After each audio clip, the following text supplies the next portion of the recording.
Hi, Dr. Brown. Thank you for coming. Sorry I kept you waiting.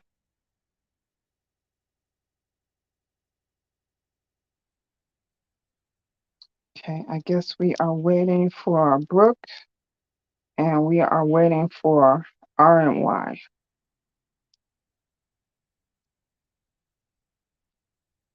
Hey, Wonky. Okay, I'm gonna sit you down. You know how I am about holding on to this.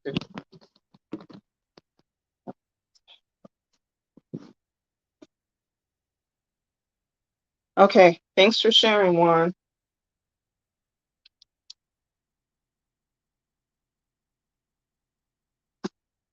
R&Y and Brooke, if you're out there, let me know.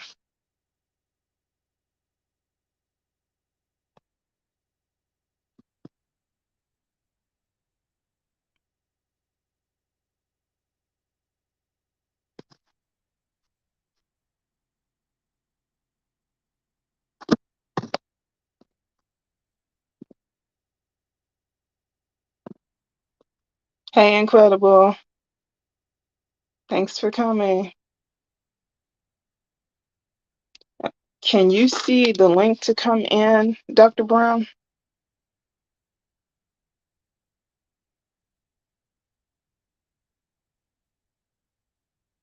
I don't know. I can't hear anything. I don't know if this is working or not. Let's see.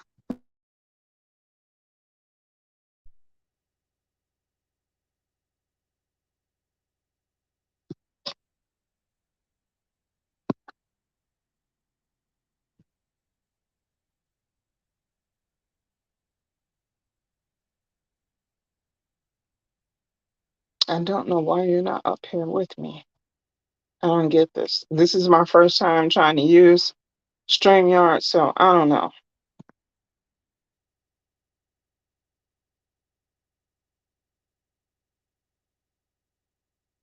You don't see the link?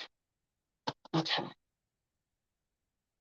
Let me go back and try and copy it again.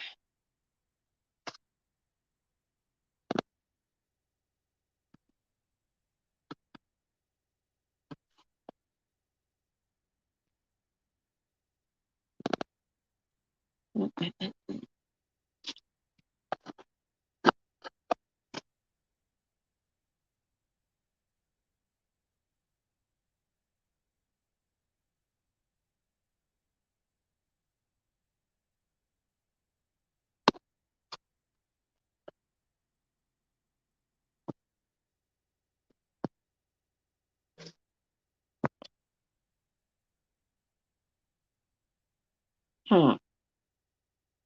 Because I did it and it said that I copied it, so I'm not sure what's going on here.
I don't know why it's not coming up, Dr. Brown.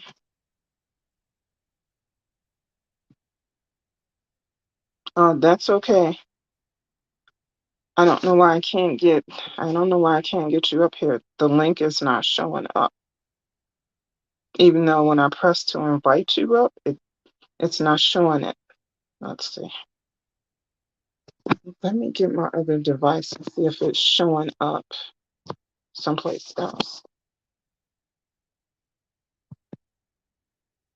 This is crazy.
Hmm.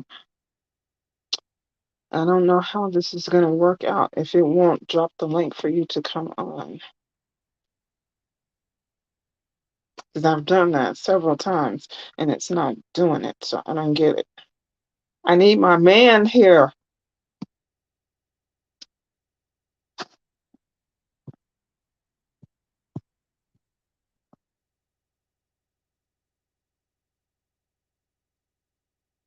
Okay, hold on for a minute. Let me get my other drug.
And turn on the other one and see if I can go through YouTube and put it in because it's not letting me put it in the chat for you.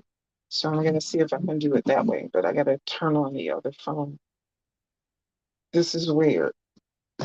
Well, it's not weird. It's just that I don't know what the heck I'm doing because I've never used this before.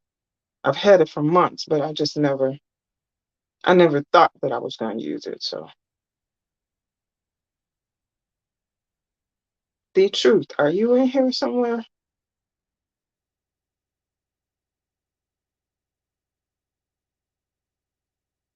Because if I can give it to him, maybe he can put it in there for me.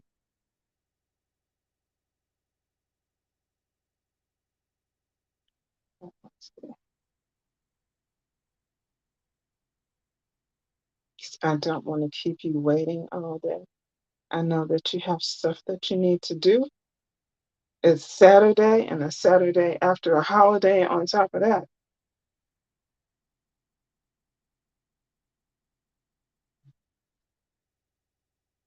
Let's see. It's taking forever.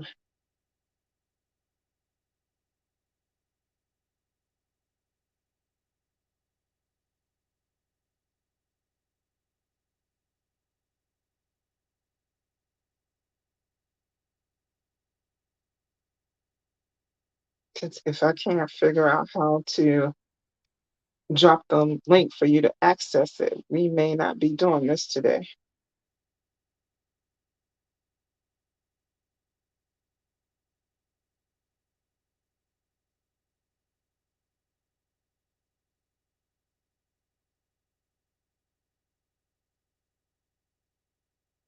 You're at work? Oh no, Dr. Brown. How are you going to be able to do this and you're at work? And no, Brooke's not here yet. Mm,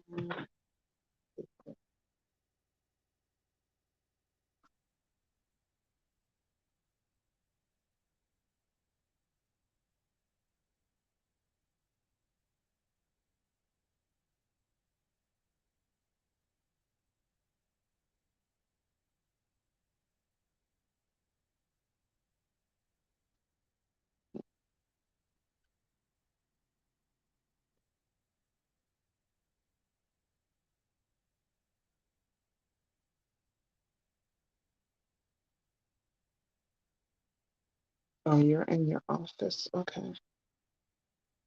Let's see if I can type it in my own chat. If it'll let me. I don't know if it'll work for you, but you can try. If it doesn't, then I don't know how else we're going to do this.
Now, I don't know if it will let you in from there or not. We can do our best and try, but if that doesn't work, then I can't do it. We're gonna have to find somebody more tech savvy than me.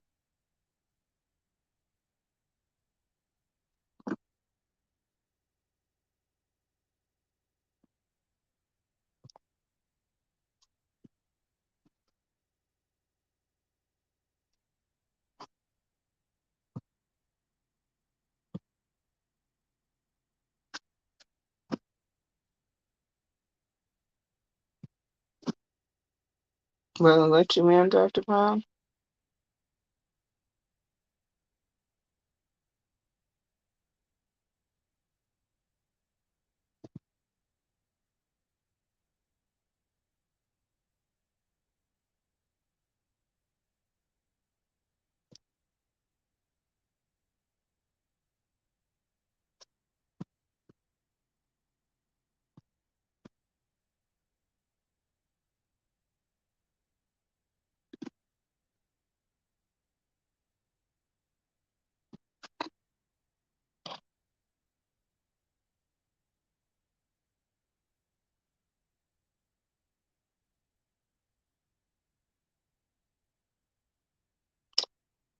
Nobody's gonna check you, Dr. Brown. You're in your office. That means you're a boss.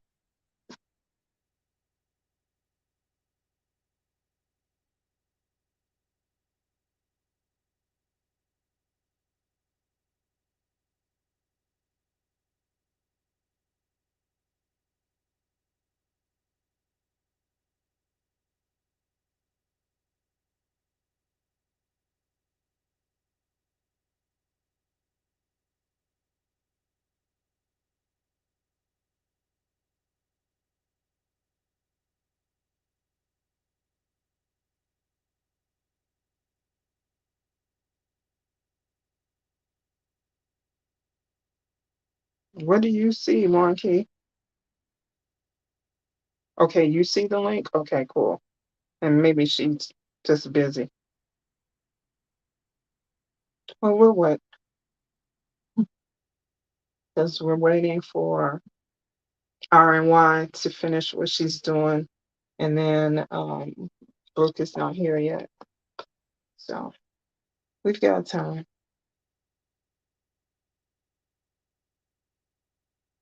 What's up with Stomp? Stomp is being harassed. I thought I was getting the rough end of the stick, but he's getting it worse than me.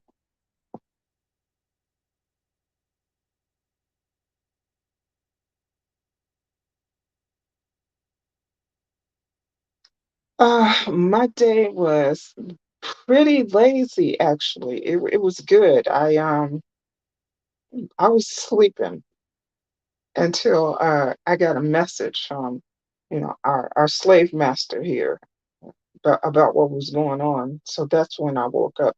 Because if he hadn't sent that message, I probably still would have been sleeping. Okay, what about you guys?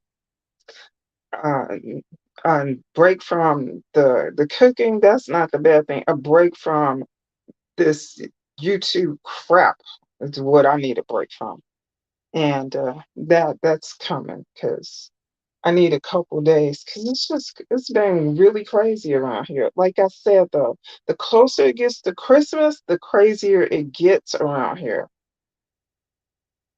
All the money grab, all the I need, everybody. Yes, there's just a lot.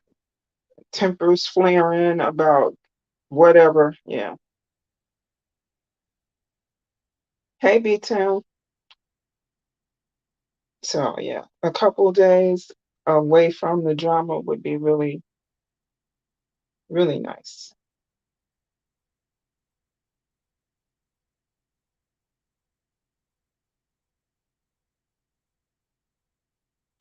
It can be. It can be. Yeah, the won't you please, which really doesn't mean won't you please. It just means I want. Give me your money, buy me stuff. And if it's not that, it's, lend me your ear. I want to.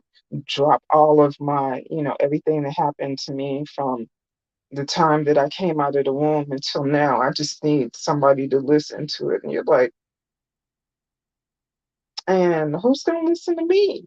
Like, no, no, that I know some people who are actually in the sector who have gone to school for psychology and sociology, but that wasn't my thing. Yeah, I probably should have though, but mm-mm, I no.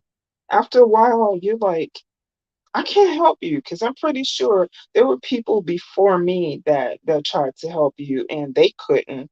So who am I? I'm nobody. I can't fix your stuff. I do good to try to keep my own stuff together. So how am I going to keep your stuff together? Like, go see a professional. That's not me. Not at all. Oh, you're backstage. Let's see. Mm, all right. Hi. Now it's up to you. You can leave your camera on or turn it off, however you want to do it. It's okay with me.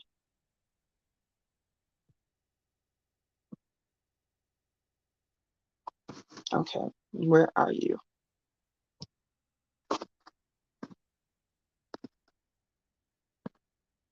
There you are. Hi, Dr. Brown. Hi, Yolanda. Can you hear me? I do. I hear you very well. How are you? I am wonderful. How are you? Well, I'm kind of iffy today because I guess I'm coming down with a cold. Oh, So, yeah, I woke up this morning. I wasn't feeling my best. mhm. But I'm here. I'm here. Good. Well, I'm glad you joined us. Even though you're not feeling your healthiest, I totally understand it. The weather is weird. It's still Yeah, weird it around here. is. Yeah, like Yeah. last week we were in the 20s, like 22 was the high in one day, and it's 48 outside now. Right. It was like, I mean, I woke up this morning. It kind of started yesterday though. Hmm. I stayed in bed all day yesterday, but like this morning I got up and like my nose was running, my throat was scratchy, and I was like, oh my God. So after I get off work, I'm gonna stop by the store and get some stuff, and then I'm Hmm. going and rest for the rest of the day. Yeah, yeah, yeah. And they say that the food this year is going to be horrible because people are coming out after being, inside for 2 years. So we're spreading germs like crazy. Yeah, and I got my flu shot last week. Mhm. That's the funny thing. I got it last week. Oh, And I okay. was like, "Oh my God," so I know it's not the flu. I think it's just a cold because um I don't know. This weather here, I'm in Georgia and this weather here is crazy too. Hmm. Yeah. I never, not never, but it's been like 14 years since I had a flu shot, but something said you might as well go ahead and get it. That was my annual appointment with the doctor. And it's like, do you want a flu shot? I'm like, yeah, I think so. Yeah, we better do it. So I'm glad that I got it. Now that new booster for the virus, I Uh-huh. think I'm going to pass that one by. I don't think I'm going to do that. I have a friend of mine. She has had, both the regulars. She's had every booster that came out since then, and she's gotten the virus 4 times. It's Oh like, wow. why are you getting the darn thing if because it's definitely not working for you? And the last time she had it, she said that was the worst time. Now she's had 4 injections, and Oh when she wow. got it, the last one was the worst. I'm like, well, then it must not be doing any good. I know, right? I Yeah, it's absolutely. crazy. I Yeah, I'm know. like, no. So I didn't do the 2 boosters. I got the 2 shots, but I didn't do any boosters. And this one that they have out now, I'm like, no, I'm not touching it. Forget I it. did one. I took one of the boosters. I didn't get my second one, and I don't know why I didn't, but I didn't. Mhm. I got the first one, and I didn't like the way it made me feel though. So that's Mhm. why I never went back, I guess, to get the second one. Okay. Well, Yeah. they said that this one now they weren't able to tell people how it was going to make them feel because it was a combination of the two. Right. So yeah, and I'm like, well, now your body's going crazy because it doesn't know what it's dealing with. So I'm like, no, thank you. I don't need that kind of problem. I don't need it all. What's going on backstage? Yeah. Is Oh, one keep saying this is the first time he heard my voice? yeah. One key. I've been on other platforms before.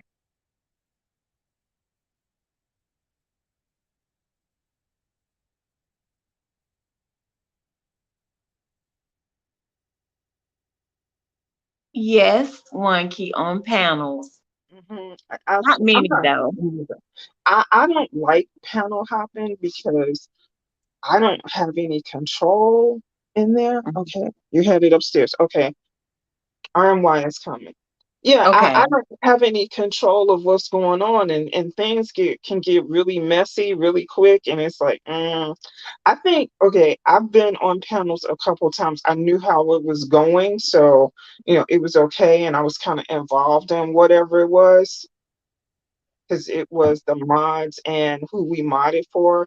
And then there Uh-huh. were a couple other times that I went on a panel to go and get one of my friends down. And that's all I Right. was doing there. I'm like, yeah, no, I need to get you down because this has gotten out of control. Yeah, I've done that a couple of times too. Like I've Hmm. done that a couple of times, like going up and down. But I'm Hmm. not on there a lot. Like I can't.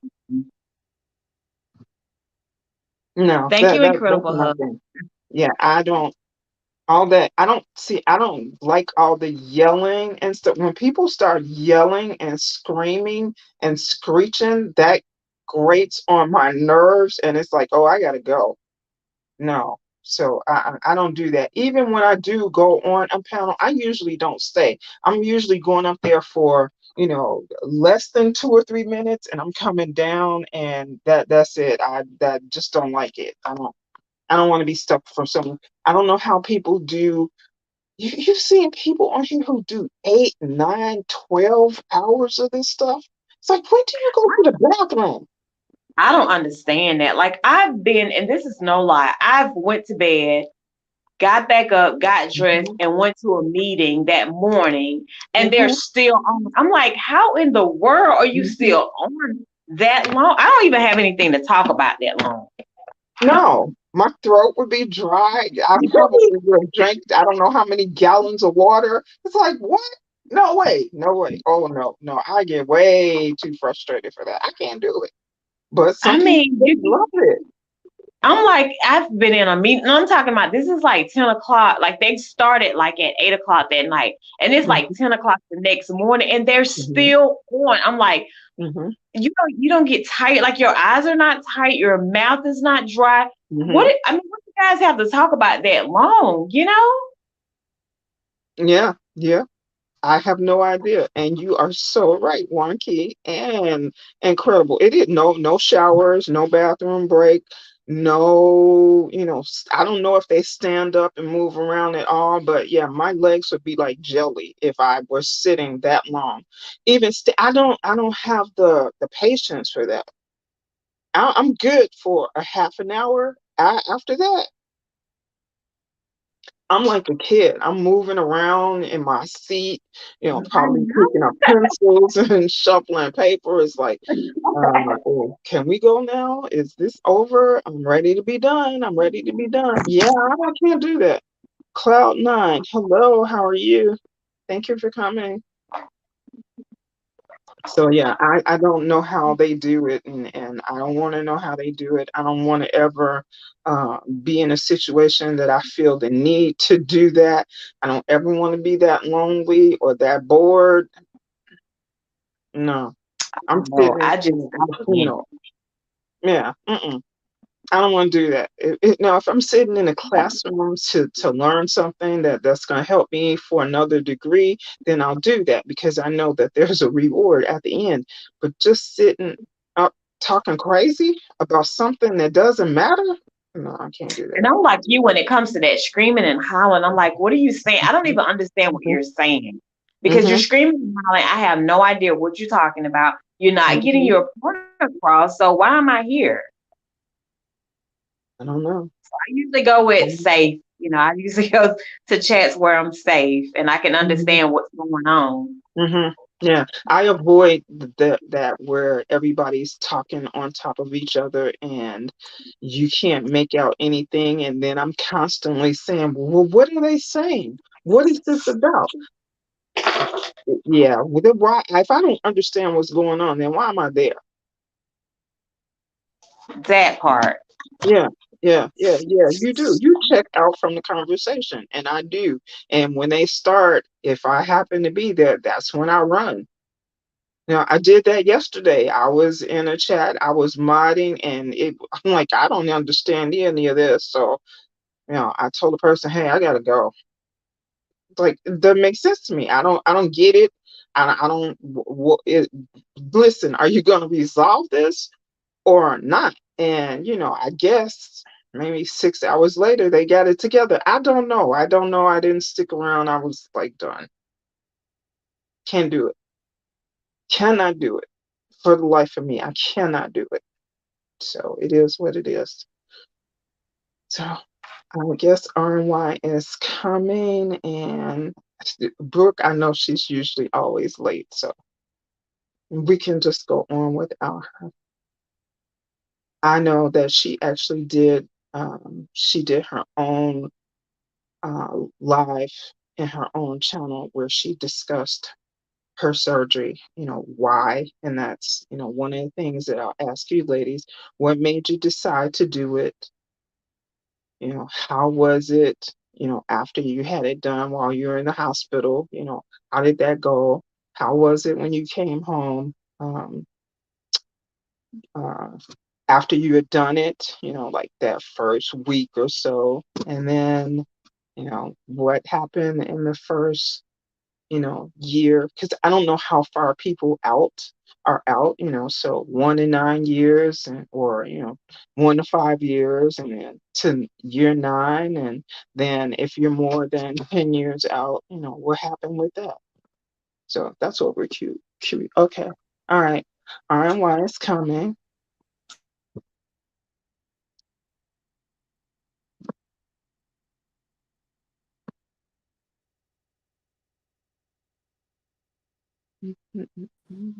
Hello, can you hear me?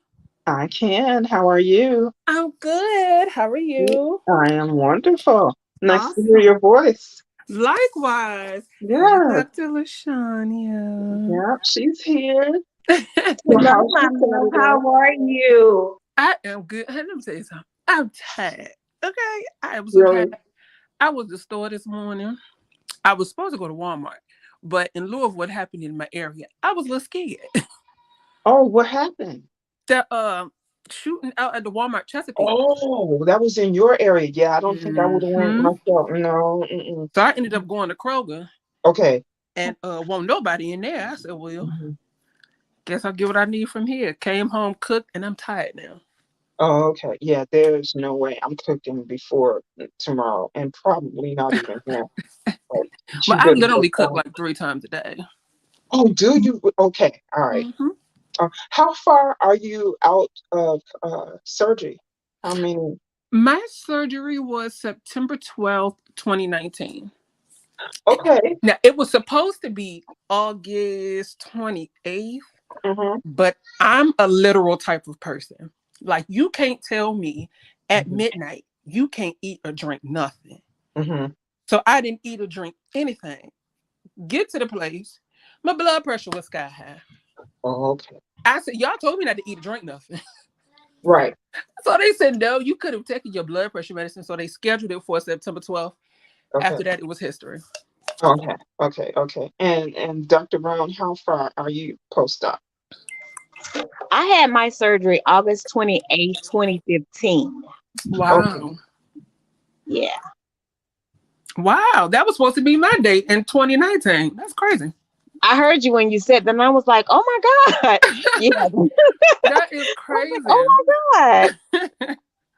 Okay, all right then. Well, compared to me, you guys are still relatively new. I had my surgery December 12th of 2025. I mean 2005, not 2025. Yeah, Oh wow. 2005. Okay. Yeah, so it will be, yeah, coming up on 17 years. Wow. Yeah. I've always wanted to talk to somebody who had it that far out, just to kind of get an idea of how maintaining at that what 5, 10 year mark. So is it? Do you find that it gets a little easier or? Mm-mm. It's just the opposite. Mm-hmm. Uh, when you are 10 years or more post-op, you become what I call normal. Uh-oh. What happened? Why you dropped off? Let me know when you want to come back up. I'll wait because I don't know if she can hear me. And she did ask the question. Okay. I think this is her. Okay. Sorry about that. Okay. Oh no, that's okay. Um, it, for me, things changed after I was 10 years out. Okay. I wasn't going to go first, but, since the question led into that, I was a perfect pre-op patient when, I went through all the testing, everything came out great. I didn't Mm-hmm. have, any problems, with me not being able to have the surgery. When they told me how much weight I needed to lose so that I could have the surgery, I actually lost more. Mm-hmm. I went through the because we had, I don't know what you guys went through, but we had to have the psych eval. So I Yeah. had that, and I actually decided to stay in therapy. I went to the post-op meetings before I had the surgery because that was a requirement. We had to attend 3 meetings. Once I got home, I found a place in my area where I continued to go. I made all of my visits. I did everything that I was supposed to do. I was the model patient. Um, the day of surgery, yeah, the night before, you're not supposed to be eating anything or whatever. Didn't do any of that. Where I went to have my surgery was like 100 miles from where I live. So, my Mm. friend and her daughter, they, drove me to the hospital, and I caught myself being a little bit early, not knowing that they called me before to see if I could get there earlier. It's like, well, what did you want me here at like 2 in the morning? But I didn't find that out until I got there. And when I got to the hospital, I'm checking in. It's like, oh, they're waiting for you. You're late. I'm like, late? I'm early. And they're like, no, they scheduled your surgery for earlier. I'm like, well, I didn't know. So now they have me flying through the hospital, putting on tags and stuff, and then fly me into a room here, throwing a gown at me like, hurry up, we gotta go. It's like, okay. And it's like one nurse had this arm, one had that one, and giving me Yeah. shots in my stomach, and I'm like, well, hold on a minute, can I say goodbye to them? Listen, they had me checking in until I was in the operating room. I swear to God, it was not even 15 minutes. Oh wow. Yeah, so I, get in there, and the doctor's playing rock. I told everybody I like rock music, so the music is up loud, and my doctor was fine. Do you hear what I'm saying? Ooh, mm-mm-mm. So I'm looking at him, and I'm looking all around, right, and it's like, oh, okay. And next thing I knew, I was out like a light. I didn't know anything. I don't know when I got back to my room. I know nothing. I know that when I left the room, it was light outside. Well, it's December, so 3:30, whatever is dark. So I got back to my room, and just a little light was on, and I turned around, I look out the window, and I'm like, oh, it's dark outside. And I didn't feel a thing.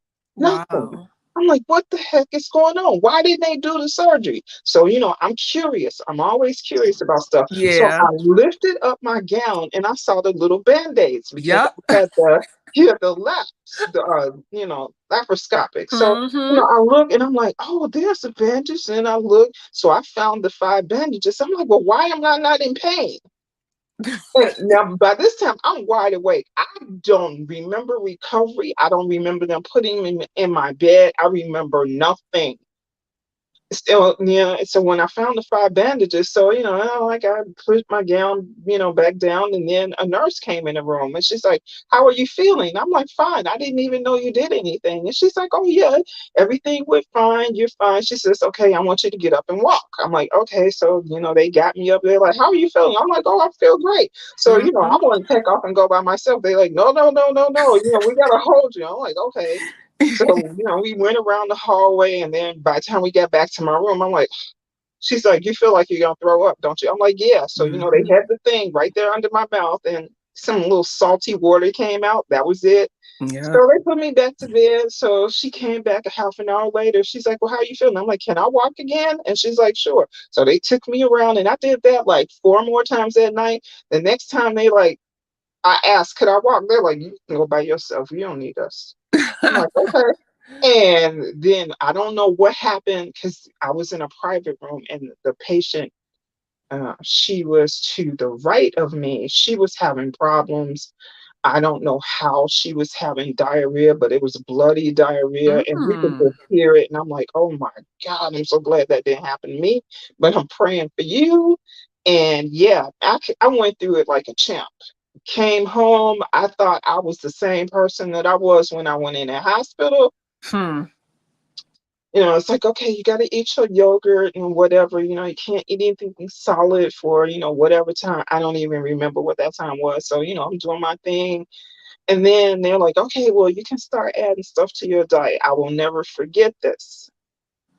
My baby had his birthday party, and Mm-hmm. this was in April. So, December to April, I'm rocking and rolling, doing whatever they say.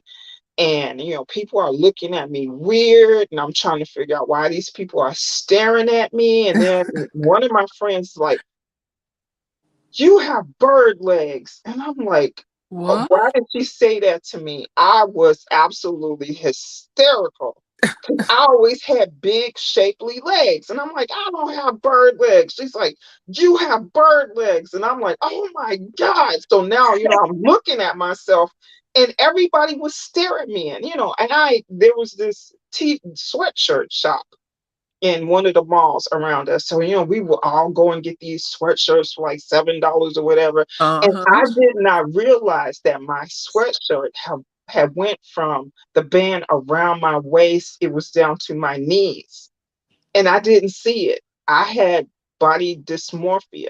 Yes. I did not see what other people saw, and people would stare at me, and I didn't know why they were looking at me. And I was getting really mad at people. It's like, "Why are you looking at me?" All And right. he told me I had bird legs. So it was okay. So now we go to his birthday. So it's like, "Oh, okay." They said I can eat something. What I wanted so bad, I don't know why I wanted it, but I wanted it. I wanted some bacon, and I wanted some cheesy grits, and I made Mm. it.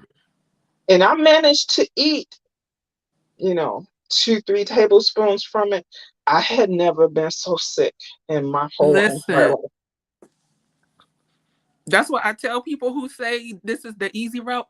No, it's It's not. not, because I people that really say hate this when is they easy, say that too. I that hate when they burns, say that. that There's grinds my nothing. gears so bad, because you're not up with us in the middle of the night.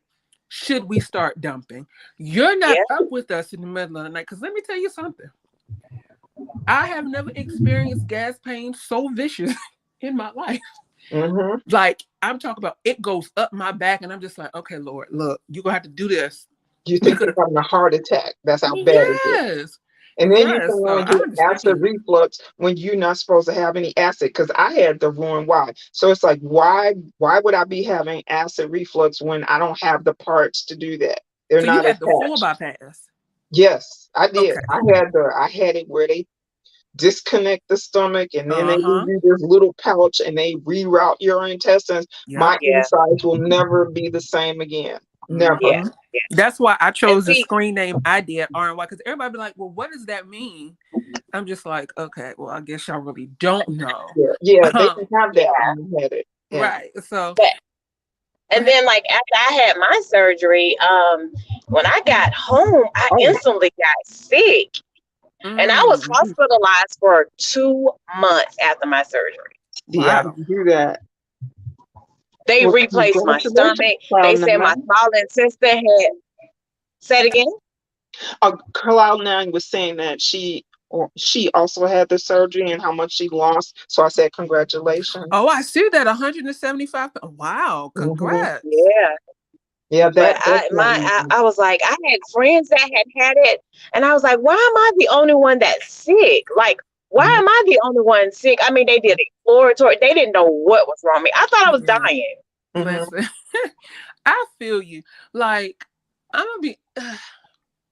People ask me all the time what made me want to have it, and I've always wanted to have it. And like I tell everybody, I love God with all my heart, but I like to cuss. So every now and again, you may hear me slip up because don't Go mean I for don't it. love God. Go Honey, for I it. love God with everything in me. But the Bible says, "Curse them that curse you," and I hold that true to heart. Hmm. Okay, so when I wanted to have the surgery, I was at a job where they had great health insurance, wonderful Hmm. health insurance, but they did not have the bariatric rider. So I'm just like, all right, cool, whatever. Me and my best friend, we found like this egg and grapefruit diet thing, and it worked, but it was only temporary. Yeah. So I got a job with the government, and I really wasn't thinking about it. And it came time for open enrollment, and I was flipping through the book, and something caught my eye. So I said, well, let me ask about it. And she said, "Oh yeah, we covered that. This insurance will cover that because we added the rider." I said, "All right, Lord, if this is really you, if this is really you, Hmm. when I go to this consultation and they run my insurance and they say I'm good, then I'm good." Went to the consultation, went with my mom. Just a little background about me. I'm not from Virginia, right? My Hmm. mom's from Detroit. My daddy from Miami. I was born and raised in Texas. Mama went to Texas to go visit my aunt who was in the military. They ended up going to a club. My mama met my daddy. That was October 85. January 86, they got married. September 87, here I come. Right. Hmm. And so with me being a church girl, my mama was the president of everything. The choir, she especially the president of the kitchen committee. And I grew up apostolic. And if you know anything about that, they have Hmm. guest preachers coming in every day of the Hmm. week. And you Yes. gotta cook for them. Hmm. On top of that, my mom will cook 6 course meals Monday through Monday, Okay. like just because, right? And Hmm. so I never really had the, excuse the nephews in the back, I never really had that kind of discipline Hmm. because all of the women in my family are Hmm. hippie, they're big. Hmm. And so I'm just like, okay. So, and then, going through this whole big girl Monique, I'm a big girl, hear me roar, I'm fierce and I'm all of that. I feel Hmm. like I kind of used that as a crutch. Yeah. Um, until I realized I went from a size 16, and the day I had my surgery, I was wearing a 26, 28. Hmm. The day of my consultation, January 2019, they got to get your starting weight and everything. Hmm. When that scale said 381, I literally felt like, wait a minute, what happened? Hmm. you know, and growing up in church, when you get your little cliques and you become old enough, you can go hang out. After church, what's the number one thing black church folks do after church? You gotta eat. They going out to eat. Hmm. And it's 11, 12 o'clock at night, and we sit up at Denny's and I have having a grand sandwich, and and just kicking it. And then you go home, and what's the first thing you do? You lay down and you go to sleep. Hmm. Right? So I said, okay. I said, if I'm gonna do this, I'm gonna do it. The scariest part to me was no, back that up. So during the consultation, he asked me what surgery I wanted to have. I said the sleeve. Hmm. And he looked at me, he said, I'm gonna be very honest with you. I said, I hope so. He said, based on your height, because I'm 5'11, Hmm. he said, based on your height and your weight, you no longer are in the female category when it comes to the schematics of your body makeup and everything like that. He said, you're more so into the male aspect. So for me, I feel like you're going to do best if you have the full bypass. I looked at my mom and she said, gotta do what the doctor said. I said, all right, we gonna do it. The scariest part to me was that psych eval. I was so scared. Mhm. I lied to y'all not. The night before my psych eval, I was on YouTube Googling what people were saying. Because I'm just like, I've never had to go, like, I don't want these people to think I'm crazy or Mhm. whatever. And the lady I went to, we meshed so well. Like, what you said you did after your psych eval, I still go to her Mhm. to this day. Good. Like, I've never felt so comfortable with somebody. And so I'm just like, all right, cool. She said, we're going to go ahead and pass you. Boom, boom, boom. The nutrition classes, Mhm. she, oh, she was a piece of work, but I loved her. Mhm. The entire staff was amazing. The pre-op class, to this day, I still use my what they call the bariatric Bible. I Mhm. still have mine. Okay. And every blue moon, I'll go and I'll flip through it. And I felt like what my saving grace was in my bariatric Bible, they had healthy options that you can get from fast food. I said, ooh, Right. Mhm. mess myself up. I said, nope, I got to put this down. Day of surgery came the second time. I went in and I don't know why. A part of me felt like I wanted to turn around and walk out. I'm like, what am I doing? Mhm. And so when they finally hooked me up, the only thing I remember was he said, what time is it? I looked at the clock. I said, it's 7 o'clock in the morning. He said, no, it ain't. It's 5 o'clock somewhere. Wow. Next thing I know, I was waking up in recovery. And the only reason why I woke up was because I called Mhm. myself being cute. Honey, I went there with a wig on. They said, don't wear no makeup. Honey, I Mhm. went with an old nasty piece of wig on. What woke me up was my mama was in the room and she was sliding my wig off my head. I said, oh, all right, cool. And it was so bad, I didn't even recognize who my mama was at first. And so I'm 35 now. So I was what, 30, 32 when this happened. This was my first time ever having a surgery, ever staying overnight in a hospital. So I didn't Mhm. know what to expect. I got so aggravated because every 3 minutes somebody was knocking on my door and I'm just like, just let me sleep. They said, no, you got to get up and you got to walk and you got to do this. And I'm just like, okay. So I got through that, and then they had to actually keep me an extra day because what I did not know was in order for them to discharge you, you had to have a bowel movement. I didn't know that. Mhm. And so I finally had it. Then they let me go. They sent me home with 14 needles. And I looked at them, I said, what am I supposed to do with this? They said, you have to inject yourself twice a day. What was it? Lovenox. And I said, Okay. uh, Ooh. what is this for? Blood thinner. Blood, yeah, exactly, to prevent any Mhm. blood clots or anything like that. Yeah, I'm so scared of needles.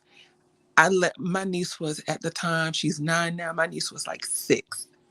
I let her do it because she loves like needles and nursing and hospitals and doctor stuff at 6. So I let her do it. I told her to grab the fattest part of my stomach, just stick it in there and go about your business. Um, it was at that moment I realized I really didn't like protein shakes no more because they gave you like medicine cup thingies. And they said you have to drink them every 15 minutes.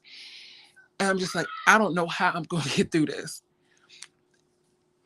And it's it's an experience that if I could do it all over again, I honestly would do it.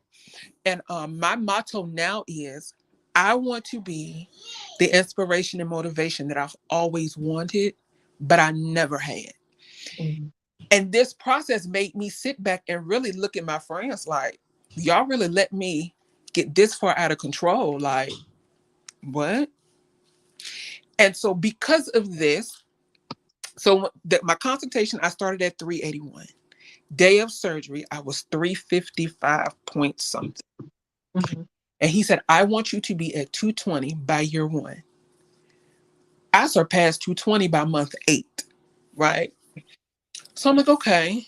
At that point, I really didn't have a goal in mind. I know, I just said to myself, I know I want to lose as much as possible within a certain time frame. So I kept going back for the what at first it was what every 2 weeks or once a month and every other month or something like that. So I went. And they was just like, we need to know what it is that you're doing. And I said, I'm just following the program. Like I worked out more and I realized my perception for food and nutrition and health and wellness changed so much so that I'm currently now in the process of becoming a certified health and wellness coach, focusing on nutrition. Okay. And then now I'm into this whole veganism thing that really started out as my friend hit me up telling me something. You should try plant-based for a week. Okay, cool. Did it. It was nothing. Then they said, well, you should try to do vegan for a week. I don't know about this. Did it and fell in love with it. Like I noticed energy levels changed, skin clearing up. And I'm just like, okay, I think I can actually do this. And so now that was May of last year, and I've been vegan ever since. And it's just like this entire experience is literally one that I would do all over again. Um, and to those that say this is the easy route, it's not. Um, because like Yolanda said, I didn't know what body dysmorphia was until I went through this. Because everybody's saying, oh my God, Val, you look so good. What are y'all seeing? And I'm so scared that I still have, like Juan Key says, he has custom made garments. I have a designer, right? And he made all of my stuff because I do music. I've done TV appearances. And I was actually going through this process when I don't know if y'all watch Netflix, but there was Mm-hmm. something that came out called Voices of Fire. We worked with Pharrell. I was actually on that. Uh, and when I go back and I look at it, and that was literally a month before my surgery, I said, "What was I? What was I thinking?" And I really don't like to call names, but I was on somebody's panel. No, I was listening to somebody's panel. Yes, I think it may have been Breeze. And she said something about Ali said that Brianna's obesity is a mental illness. And something about that struck me. And I'm like, I don't think it's a mental illness. And then I started looking into it a little more. And I'm just like, it's not a mental illness. However, obesity can play a role in your psyche because we tell ourselves, oh, we fine, honey, big girls do it the best. While that may be true, you know what I'm saying? You still have a bunch of other underlying issues. I was on 5 different blood pressure medications. 5. And I wasn't even 40. So I literally, I give all thanks and praise to God. I honestly do. But I can't give thanks and praise to God and not thank and praise God for the people He gave the wherewithal, the foresight, and the knowledge, to help us live a better life, if that makes sense. So now I went from a 2628, highest was 381. I'm down to but 6'8", and I'm averaging 177, 179. I'm bouncing between those two numbers. So like this has to have been like the best decision I ever made, other than breaking up with an idiot. This has to be the best decision I ever made. Would I do it again? Absolutely. And it's so bad that my surgeon's office, they called me talking about, if you refer one more person to us, I'm keeping y'all in business. Shut up and just take it. Because people ask me all the time, Val, who did your surgery? Who did it? Who did it? And I have friends coming from 2 and 3 hours away trying to come to my surgeon to have it done. So it's like it's this is one, like I'll tell anybody, this is the best thing ever, because you never know. A skinny person will never know how it feels to be fat in a very self-conscious, body-shaming society, if that makes sense. Um, so I kind of see both sides of the coin when it comes to people on YouTube making fat jokes. And then I also turn around and hear people dragging folks for having the surgery. like if you've never had to be in that position or in that situation, you shouldn't have to drag it, because the very person you laughing and kicking with is one of the people that had it, but then you turn around and you dragging people who had it. I'll tell anybody, if this is what you feel that you need to do to have a better life, go for it. And that's all I got to say. Okay, Dr. Brown, how did you feel after, well, you went through a horrible situation and had to go back into Well, the hospital? So yeah, what my happened after that? story. Can you hear me? Yes. Okay, I'm in my car. My story is a little bit different from what R&Y just said. Um, I was on a lot of different medication as well. I think every symptom that a person could have, or every condition that a person could have, I had it.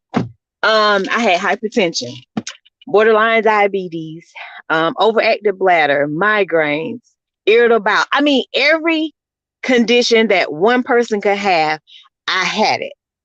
I tried the diet, it did not work for me.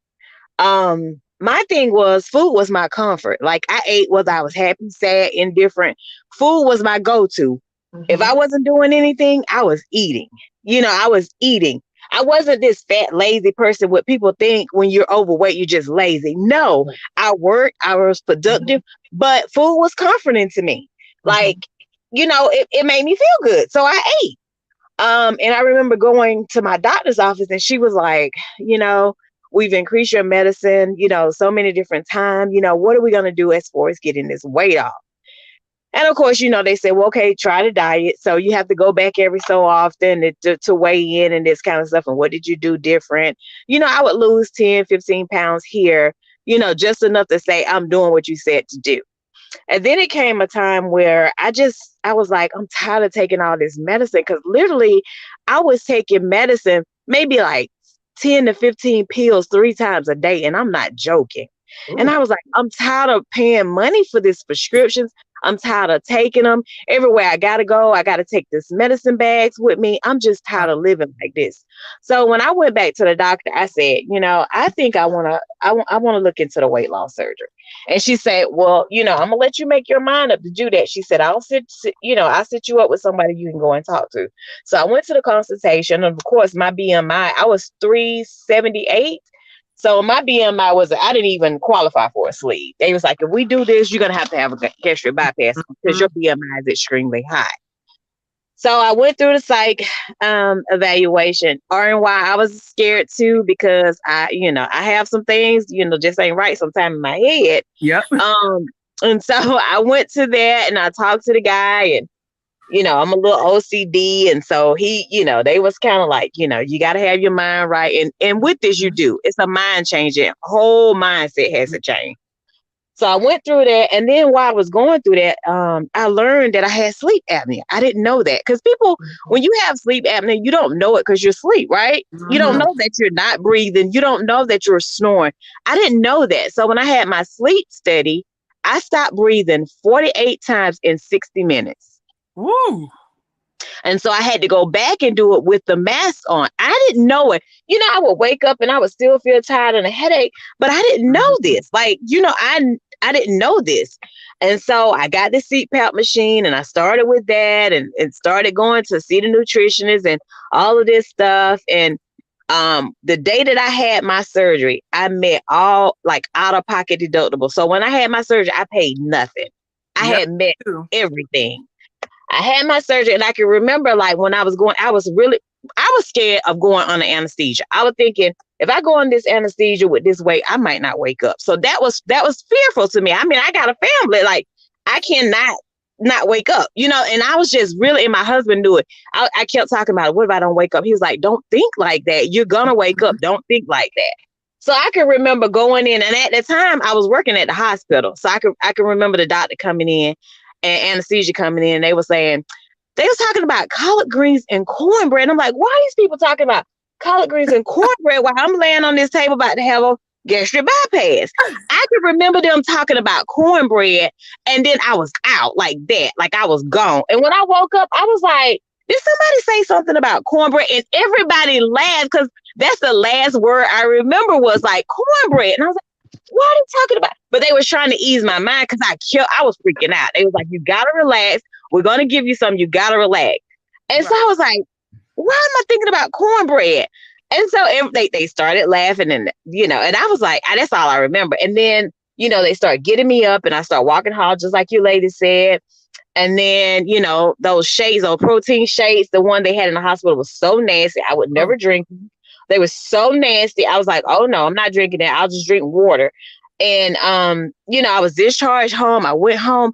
And then the first thing I ate was some scrambled eggs. I was sick as a dog. I mean, I was like, oh my God, I've never ever, I thought my head was gonna pop off my body. I was so sick. And I was like, I don't want any more eggs. And then I just started like dry heaving. Like the next couple of days, I just kept dry heaving. I couldn't keep it, even if I just ate like jello or something, I couldn't keep nothing down. So I called my doctor and he was like, come up to the office, let us check you out. My stomach was real tender from throwing up and stuff. And so he was like, let's get you some fluid. So they put me in the hospital. And I was there for 2 months after my surgery. They had to go back in. They did an explorer surgery. They said my pouch had went behind my small intestine. So they had to move the pouch back. I'm talking about, oh my God, it was awful. And I had two other friends that had surgery prior to mine. And I was like, why y'all, I'm the only one sick. Why am I still here? I was there 8 weeks. And then the surgeon explained to me, they said each person is different. Each surgery is different. Mhm. So after those 2 months of being in the hospital, I would go back, get my lab done and stuff. And then he said, maybe the further you get out, the better you'll be. But right in your earlier stage, you one of those that's gonna be sick. mm-hmm. And so I dealt with that. So I went from wearing a size 32. And then I was down to a 8'10 is the smallest I got. 8'10. And my first goal, and you guys are gonna think this funny, but my first goal was I wanted to wear a jumpsuit. Because when you're overweight, your clothes are not like people that are small. Okay. Exactly. That's just being real.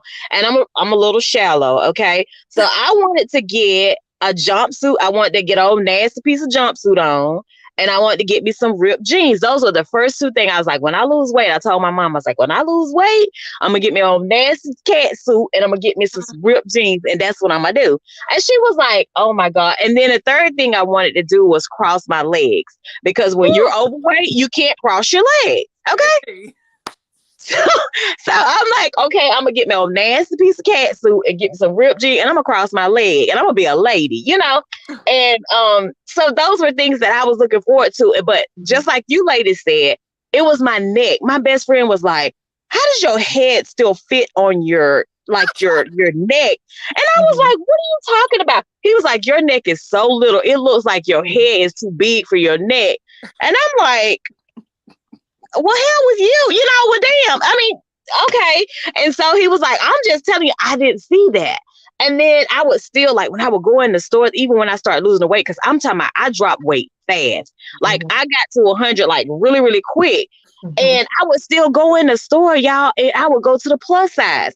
And I Me. remember like the customer service, the sale people be like, what are you doing over here? And I'm like, I'm looking Mhm. for me an outfit. It was in my head that I was still this size. I would Mhm. go and my husband, I would order all this food and they take 2 bites. And he was like, why did you order all that food? You didn't even, you're not going to eat that. Like, why did you No, you did that? don't So know it. it took me a long time to get that mindset that I was this overweight person that could eat all this stuff. Oh, I would go get ribs and potato salad and baked beans and all this stuff. And then I would eat like a teaspoon or something and I was done. He was like, why do you do that? So it took me a long time to get that out of my system that I'm not this overweight person, that my stomach is not that big anymore. And I still cannot. I remember like when we went to Thanksgiving, and my mom fixed my plate and I took like a couple of bites. She was like, you're done, right? I was like, Mhm. mm-hmm. I mean, I still can't eat a lot. Yeah.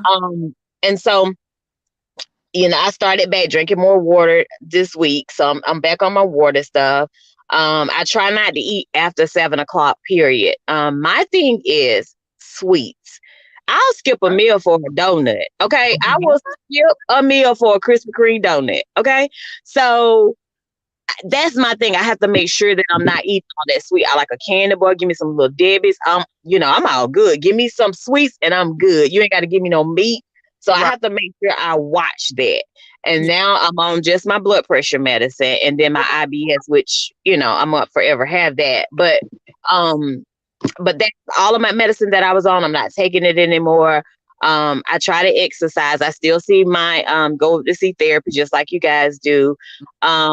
But it's a challenge, and I hate when people say, "Oh, that's just the easier way out," or that's good. That's no, it's not. No, it's not. This walk is not easy. No. This walk is not easy, and like I tell them, it's a whole mindset.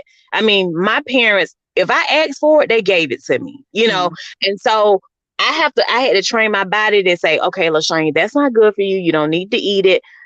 Stop. So I couldn't do it myself. So this surgery did help me. And so now I'm in a place where, like I said, I don't eat after 7. Right.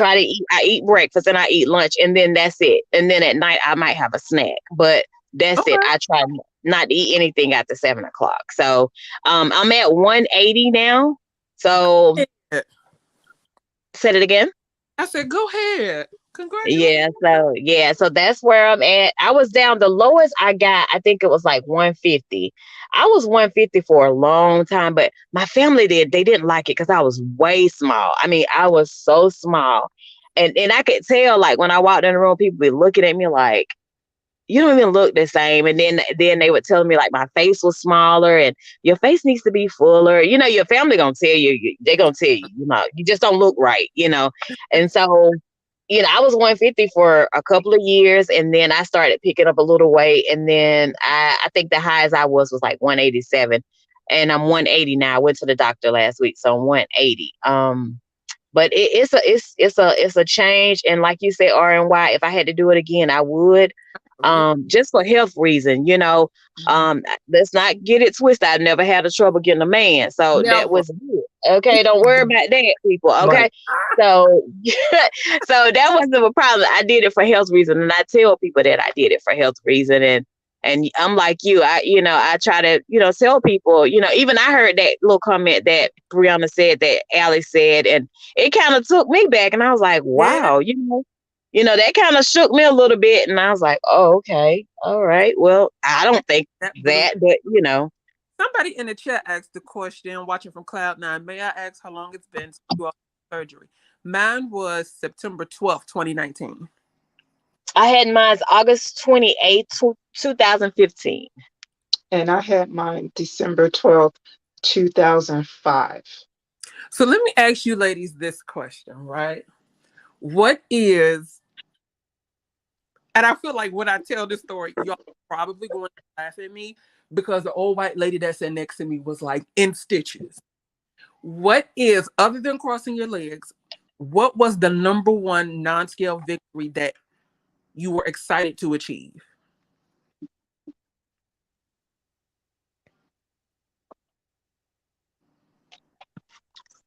Say that question again.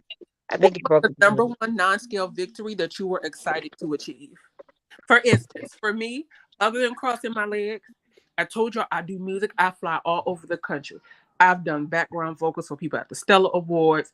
I've done the Country Music Awards. I've done everything, live recordings in Canada. And so, when you're big, right, and you have to fly, you got to kind of secretly ask for a belt extender.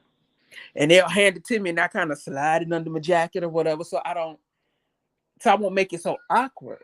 Honey, the first time I was able to get on that plane, I said, just let me try it. Sat down in that seat, buckled up with no belt extender. I sat there and I cried like a baby. Oh, The white lady next to me was so tickled. She said, oh, yeah, I know what them tears is about. And I looked at her and I said, really? She said, child, I cried like a baby too when it happened for me. So I'm like, up there crossing my legs and the whole plane situation, those are my two. Now, there's one thing I want to do that's like a personal thing. I want to go to an amusement park and actually ride a roller coaster.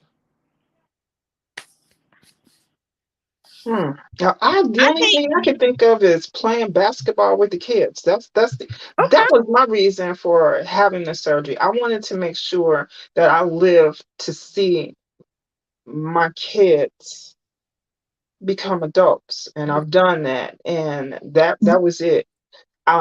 You guys have had some horrific things. I wasn't on any medication before having the surgery, none of that stuff. So I applaud you guys. The only thing that got me past, and that was having sleep apnea. And I didn't know I had that until I actually went in to be tested for the surgery. So, I was healthy by all means, no high blood pressure, no diabetes, none of that. Mhm. And yeah, so I guess things have changed since I had surgery. Like you guys were saying that you were in the hospital drinking shakes. When I was in the hospital, I got served food. My food was just pureed. So when Oh, I came home, it was the same thing. Now I had to add protein shakes because of losing weight so rapidly. I had to replace my protein. So I didn't, the things that you guys went through, ooh, you were talking to people, you realize just how blessed you really were. Because ab- I didn't go through any of that. My biggest problems were body dysmorphia, yes. and I still have that. I don't like looking in the mirror at myself. I don't like having bird legs. I don't like any of that. I don't like seeing me thin. The only difference between me now and when I had the surgery years ago is that I feel like I'm normal. I can gain weight and Mm. I can lose weight. Before the surgery, I couldn't lose it no matter what I did, diet, exercise, whatever. I was going to the gym and I could lose 15, 20 pounds, and that was it. Now I can go to the gym. I can, control my diet. I can lose whatever I want to lose, and I can turn around and gain it all back. And I've done it several times since I had surgery because I'm farther out than you guys are. I Mm. gained 75 pounds back, and I went and I lost 90 of it. Oh, wow. And then I gained, 45, and then I lost 50 of it. So I'm in control now, where Mhm. I wasn't in control before the surgery. And that's my difference. Now, Yeah. Yeah. I feel there are things that I will I, never be able to eat. I love rice. There are times that I sit and I watch people eat rice, and I would give, $100 just to be able to eat a bowl of rice with butter and salt on it. And I cannot do that. And yeah. it makes me mad still to this day. There Yeah. are times when I want to eat something, and sometimes I can't even get it in my mouth because I know it's not going to go down because I still live with that. There are times when I would eat something because I wanted it so bad, and I knew when it wouldn't even hit my stomach. And I've become really, really, I know myself now. I Right. can eat something that I want and I know what it's going to do, and I Yeah. can go get myself a bottle of water and I can make myself throw up. That's how good I am at it now. And Oh, please, ladies, or anybody who's listening to this, don't do what I do. right. Don't control your body. That's the worst thing that you could ever do.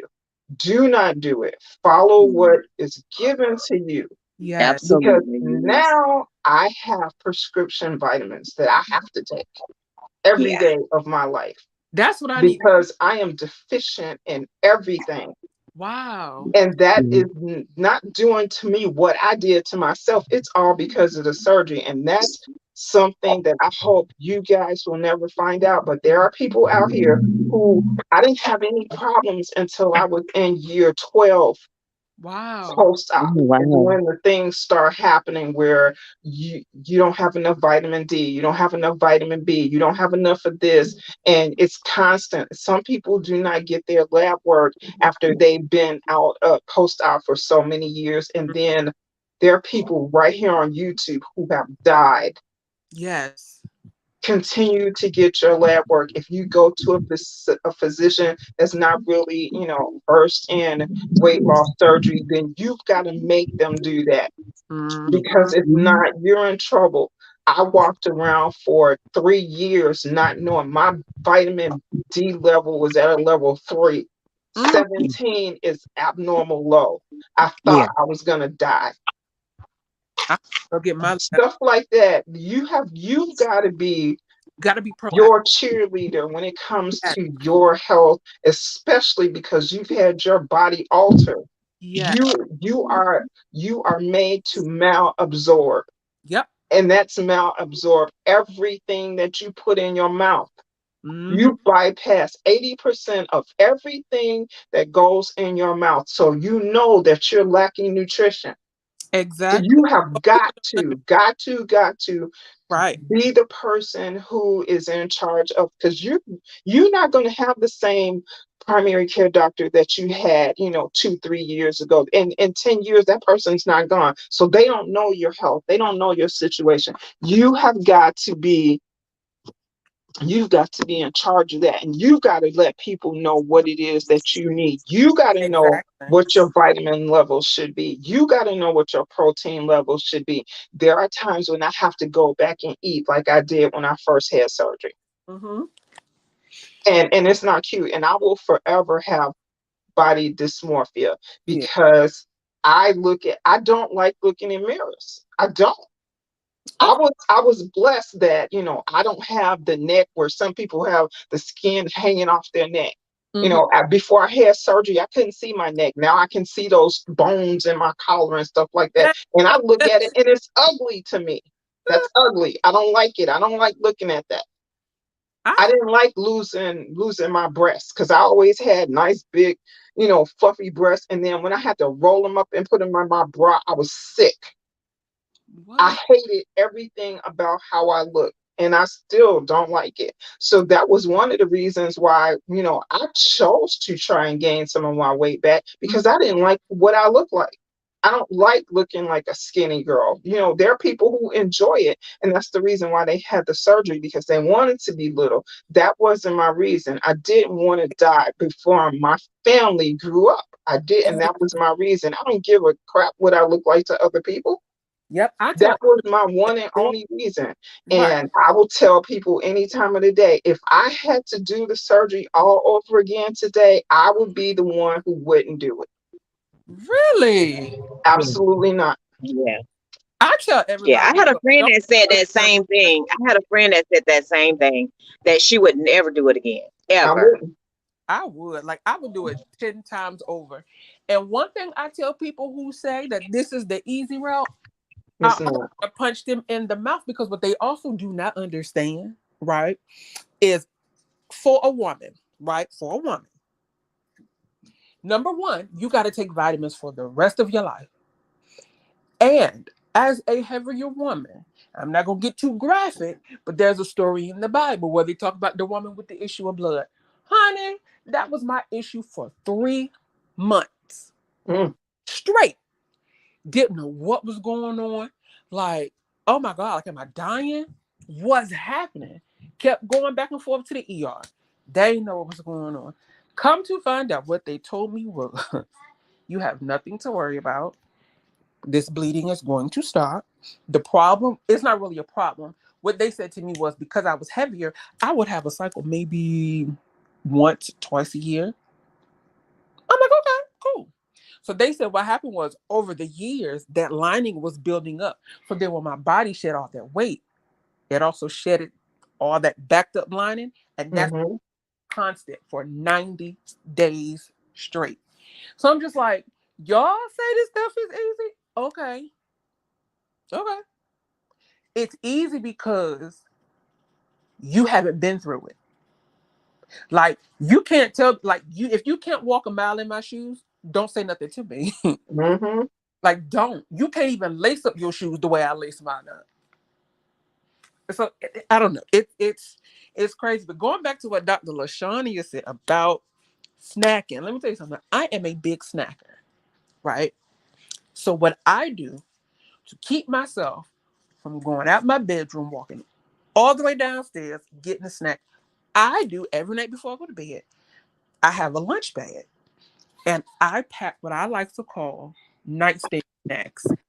Now all of my friends are sending me pictures. Oh, this is what I have for my nightstand snacks. All that simply is when I go to the grocery store, I buy healthy snacks, right? And especially if I'm buying like let's say a bag of Doritos, even though they're not healthy, but Doritos like the sweet spicy chili, those are vegan. Didn't know that. So what I do was whenever I come home, I open up the bags and I portion them out. I'll do half of a serving size that's on the back of the thing. That way, when I go to bed, I'll just grab whatever snacks I want, put them in my lunch bag, popcorn, fruit cups, anything, bottled water, and I bring it upstairs. That way, if I want to snack, I know number one, I have something already pre portioned out. Number two, I know it's something healthy that's not going to bother me in the middle of the night. And that kind of keeps me from running back and forth from down here, down in the kitchen, rummaging around trying to find something, you know? Just a little tip, a little trick. I think I need to lose like 40 pounds so I can get off this medication. I'm sick of it. I feel you, mixology. Yeah. I am going to try that RNY. You Um, should. because I'm gonna tell you now, I struggle with sugar. Anybody that knows me Mm-hmm. knows. Oh, hot Krispy Kreme donut and I are best friends. Like we live together sometimes, and Yes, I'm a that's sugar my addict. weakness. I'm That an is addict. my weakness. Yes, So I'm I'm Oh, gonna an try addict. that. I'm gonna try that. you should. Like I, There are some people who have had the surgery that they can never eat sugar again. I was wishing that I were one of them, but it didn't happen. I'm one of them, and I'm one of them because since going plant based, whole food plant based into veganism, I literally cut back sugar. And I hear Jay Wilson talking about cutting back sugar and all this other kind of stuff. He don't consume aspartame and all. But here's the thing: no matter what you drink or eat, whether it's sugar free or not, it has some sort of sweetener in it, right? So what I do, I can't. My body can't digest regular sugar. The only sugar that I found that my body can actually digest, which is expensive as heck, but it's okay. Swerve, that Swerve granular sugar is amazing. Their confectioner sugar, amazing. Their brown sugar, that is the only thing that I can really stomach. And I went the whole zero sugar soda route, even though I know we're not supposed to be drinking soda. But every now and again, you need a good little burp. And so, Zevia's, amazing. Absolutely amazing. Um, and I don't know about any of you ladies before my surgery, I can guzzle plain water like it's nothing. Now, I cannot stand plain water. I can't. So it's hard for me to get my water intake in. And the only way I can really drink water is if I have those water packets. And even those really aren't good, but so then I tried the whole sparkling water aspect. Those things give me a headache like it's nobody's business. Mm. Oh, You sound like a friend of mine. She cannot still. I think she is like maybe 15 years out, and she cannot drink water. But mm-mm. I didn't have really have a problem. I couldn't like chug it at first. Now I can drink a whole 16-ounce of bottled water without a problem. But before I would have to sip. And then probably by the time I was 6 months out, I could drink 4 ounces at a time without it bothering me. Right. But her, people are hard headed. One of her biggest issues was Coke. She still to this day has 2 liters of Coke lined around her refrigerator. You can go to her house and she never has less than 20 of those bottles. Wow. And she came home from the hospital drinking Coke. And I'm like, how can you That do that? You're Coke, going to blow your it burns tissues my out. stomach. It burns my Oh, stomach. I cannot drink Cannot, that. Ooh, and I mm-mm. can't drink cold stuff either. Like I can't drink. My water has to be room temperature. If I drink a soda, it has to. I can't drink anything cold. let me tell you something. I can drink it cold, like let me tell you how much I love a cold beverage. You know those cups that you can buy from Walmart where it keep your stuff cold for 24 hours. I have so many bottles of those, and I fill them up with ice. And because I can't drink anything warm except for water. But like I said, because I sing, I do music, studio sessions, and I get tired of getting fussed out for walking in the studio with a cold bottle of water. Like that's just me. Mm. But Never had those problems. but that whole soda thing, I've been sipping on Pepsi now for 2 days, and it burns like nobody's business. Mm. Soda's like it burns, but it's so good. And so I understand your point of view, like with your friend. Oh, I get it. Now, Yolanda, I saw something you put in this chat about alcohol. Right, it just bypasses. I could probably sit here and drink. I don't know a I was bottle just of gonna ask whatever, about that. and I Like, do don't you feel guys drink anything. alcohol? That's what I I was I gonna do ask. too. Do you guys I drink feel alcohol? nothing. I So feel nothing. I have not. I don't really get. I don't get a buzz from drinking alcohol. It bypasses. I feel nothing. oh my I God. can I can drink a man under the table and get up and drive and feel like I've never had anything. Well, you know, Before that, man, I could drink a wine cooler and I'd be somewhere silly sleep. what? Now I don't feel anything. Now It just yeah, goes. I could take a sip because before surgery, let me tell you something. I used to I didn't realize that I could drink as much as I could because I like to take random trips. I ended up in New York City one day. And I'm trying to figure out why I see all these people walking around here in these white sailor uniforms. I didn't know what was going on, so I got a little nervous. And I stayed right at the Renaissance in Times Square. That's when I found out about Fleet Week. So the little white guy, he said, "Hey, come hang out with us at the bar." I'm just like, "Oh, okay." So I go in there, I order me a little drink. And he said, "That's all you drink?" And I said, "Yeah." He said, "Oh no, the rest of this is on us." But when I tell you, we sat in that bar for like it was what, 6 hours. They done. They are wasted. Hmm. Still drinking, and I'm fine. Like Right. put back a fifth of Hennessy, like it was nothing. Hmm. Where was I? I was at Ruth Chris. I took a sip of wine, and I said, "Oh my God, why do I feel like this whole room is spinning?" Wow. It's so different, and I'm just like, bruh, I can't enjoy nothing, but I'm okay with Mm. Not me. that. It was the total opposite for me. Before, and no, I was not a drinker at all. I'm not really a drinker now, but if I choose to drink, I'm the only person sober, and I'm looking at everybody else like, "What's wrong with you guys? What happened?" I'm still the same person that I was. It just I'm like you whatever are, and it why is. I'm lightweight. I'm real, real lightweight. Like it don't take much for me, and I'm out. Baby, let me Mm, tell you something. My homeboy put me onto this wine, and I swear to God, it cannot be wine. There's no way. I don't know if you ever heard of this brand called Taylor Port. mm-mm. My No, I haven't, but I'm gonna check Whew, it out. baby, let me tell you something.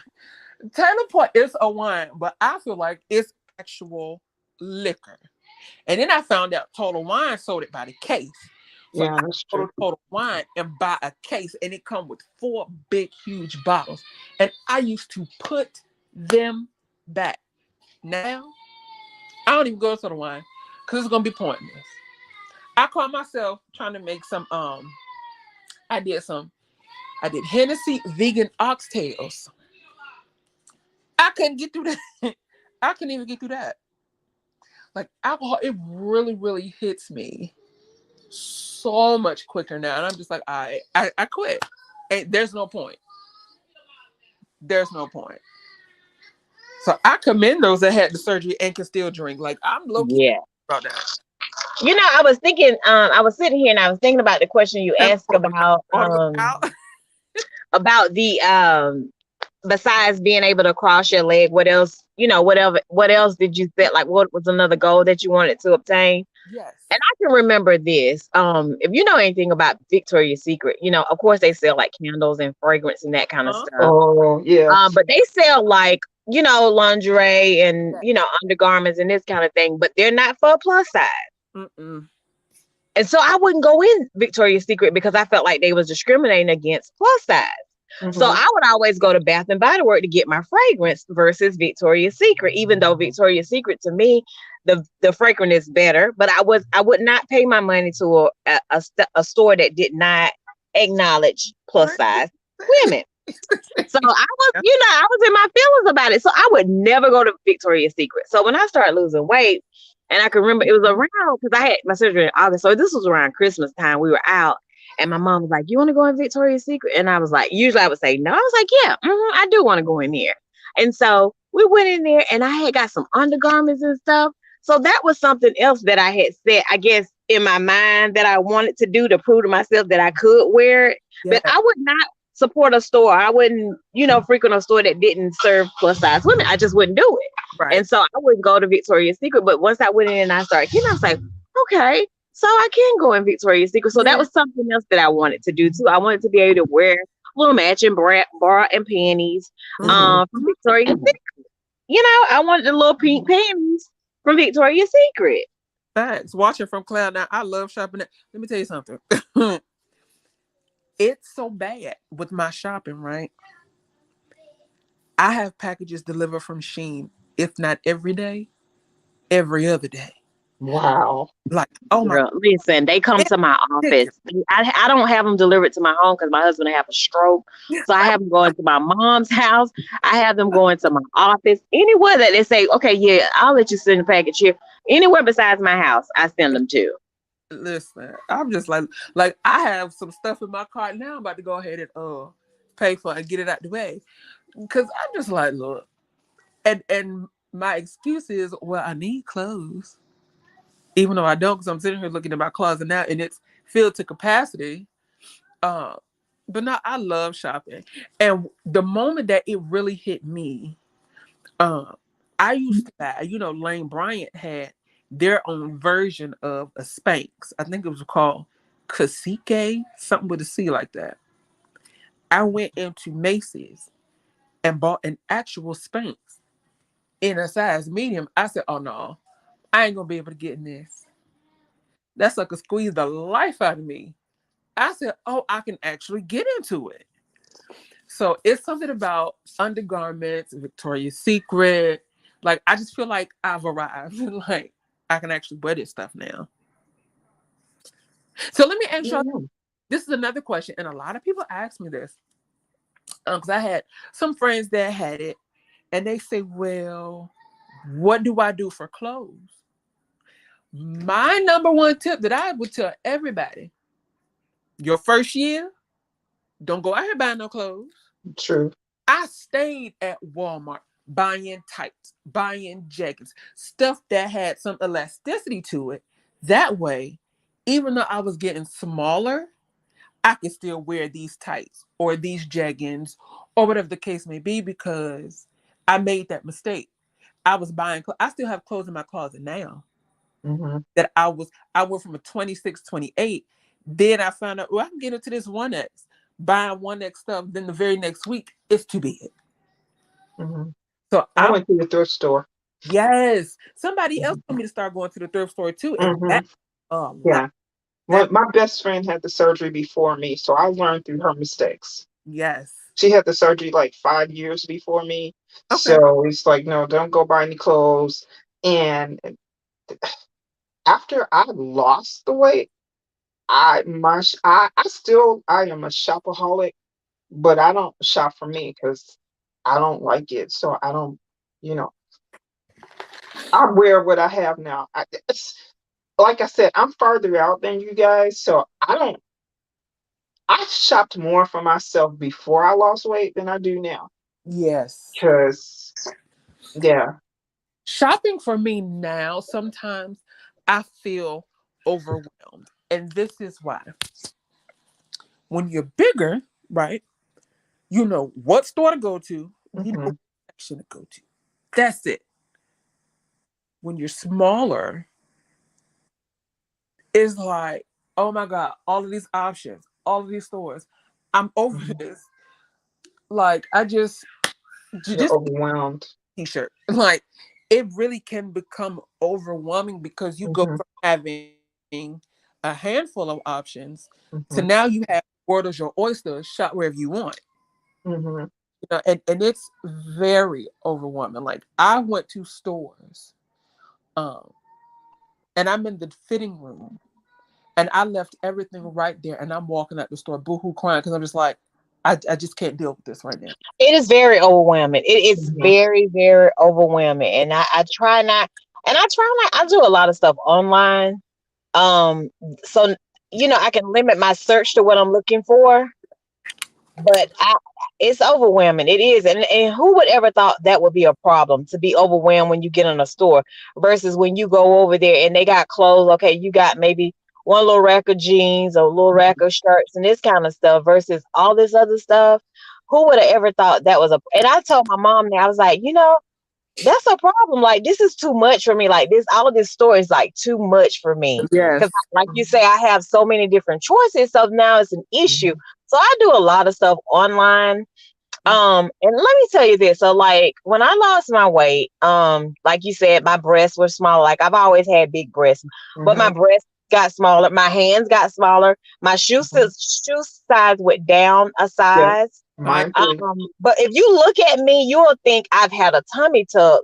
I mean, I've always had birthing hips. Like I got that from my mama. I get it from my Mhm. mama. So Mhm. I've always had birthing hip and a butt.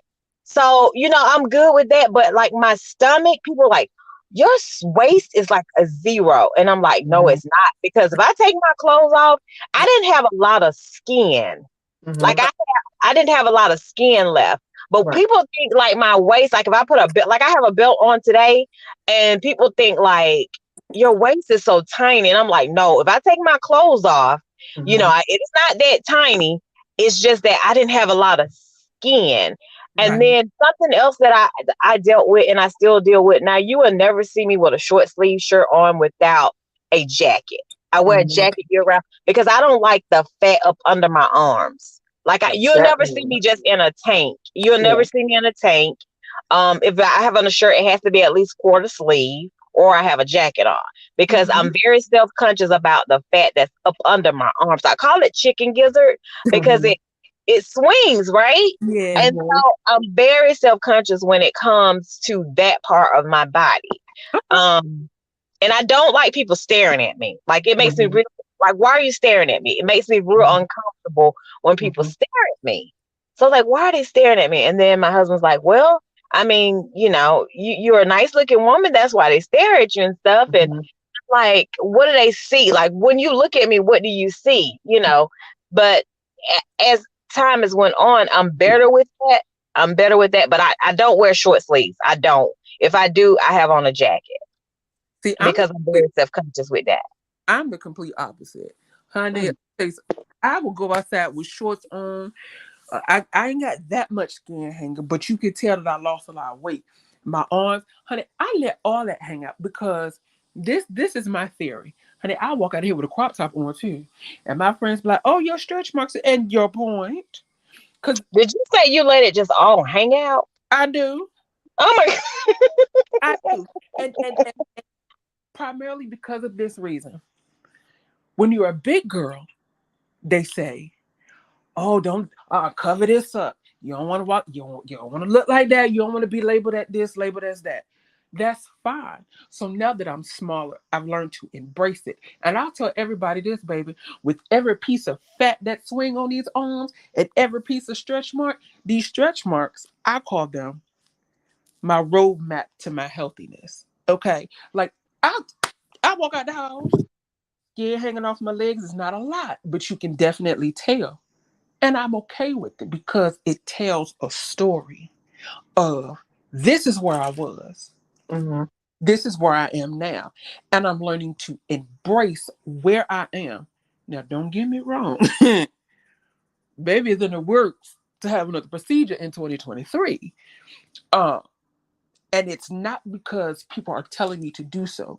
It's because that's what I want to do to What fit are you gonna have done? the story. I want to have, I call it a mommy makeover, but I ain't got no kids.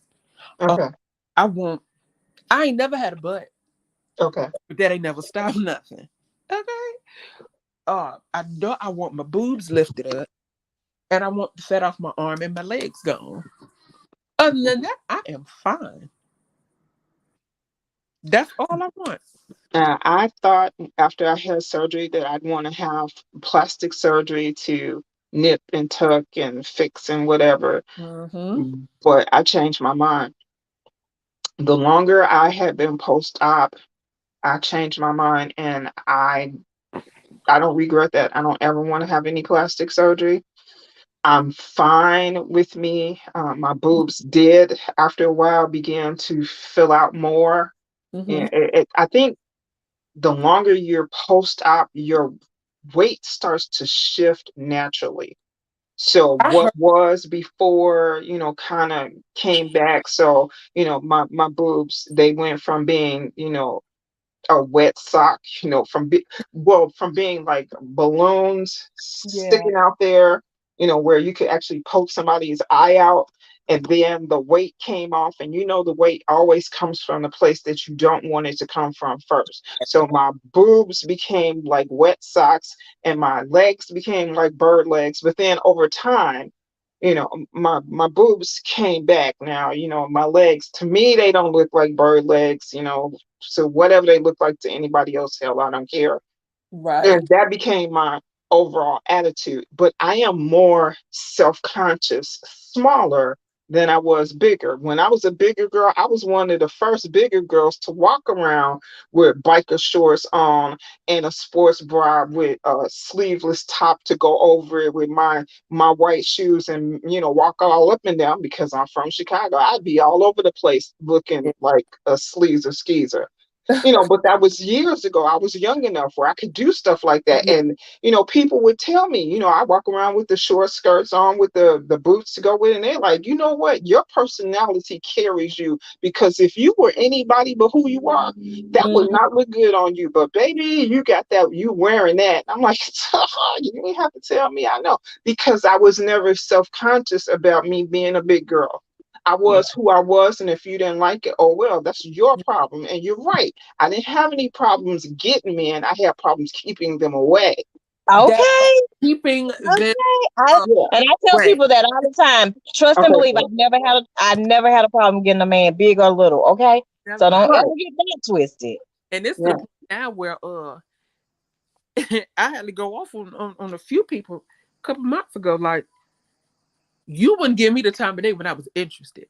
Now you want to slide Talk in. about it. Talk about it. I Mm-hmm. said, baby, and I told one dude, I said, if you don't get out my DMs, nigga, I'm going forward all of your messages to your wife. See, now social media got really smart. Now there's this thing called vanish mode in these inboxes. It's almost like Snapchat. Like, once you open up the message and you read it, it disappears. No, don't play me. Hmm. I have two devices, baby. I will screen record a conversation. Yeah. Don't don't do that.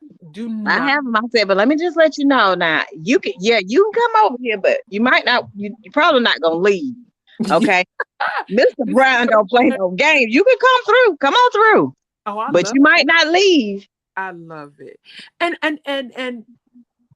I'm gonna be honest when I say this. I've never ever been one to fat shame. Why? Because I know how it feels. And I know how I felt when I heard people fat shaming, making fat jokes. Even though the jokes weren't directed towards me, I'm a part of the obese community, right? I feel that way too. Yes. So Hmm. y'all have no clue how much it breaks my heart when I hear people dragging somebody like Brianna. That hurts my heart because, and I know I'm not the only one that think this. As a big girl, honey, you have to have this face.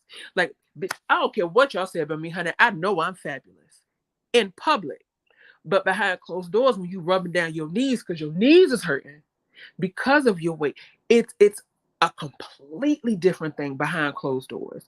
So while people like Brianna, they have this face to the masses. Oh, I'm fine. I got a man. He rubs on all. Why all of that very well may be true. There's a part deep down in you, baby. I don't care how much confidence you have.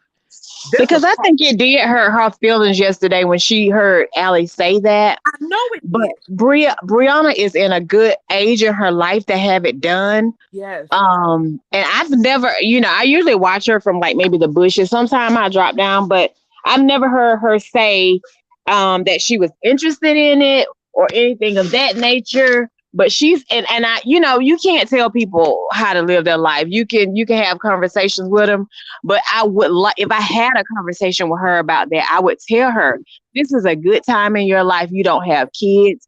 I was scared, like, okay, if I die, what's gonna happen to my family?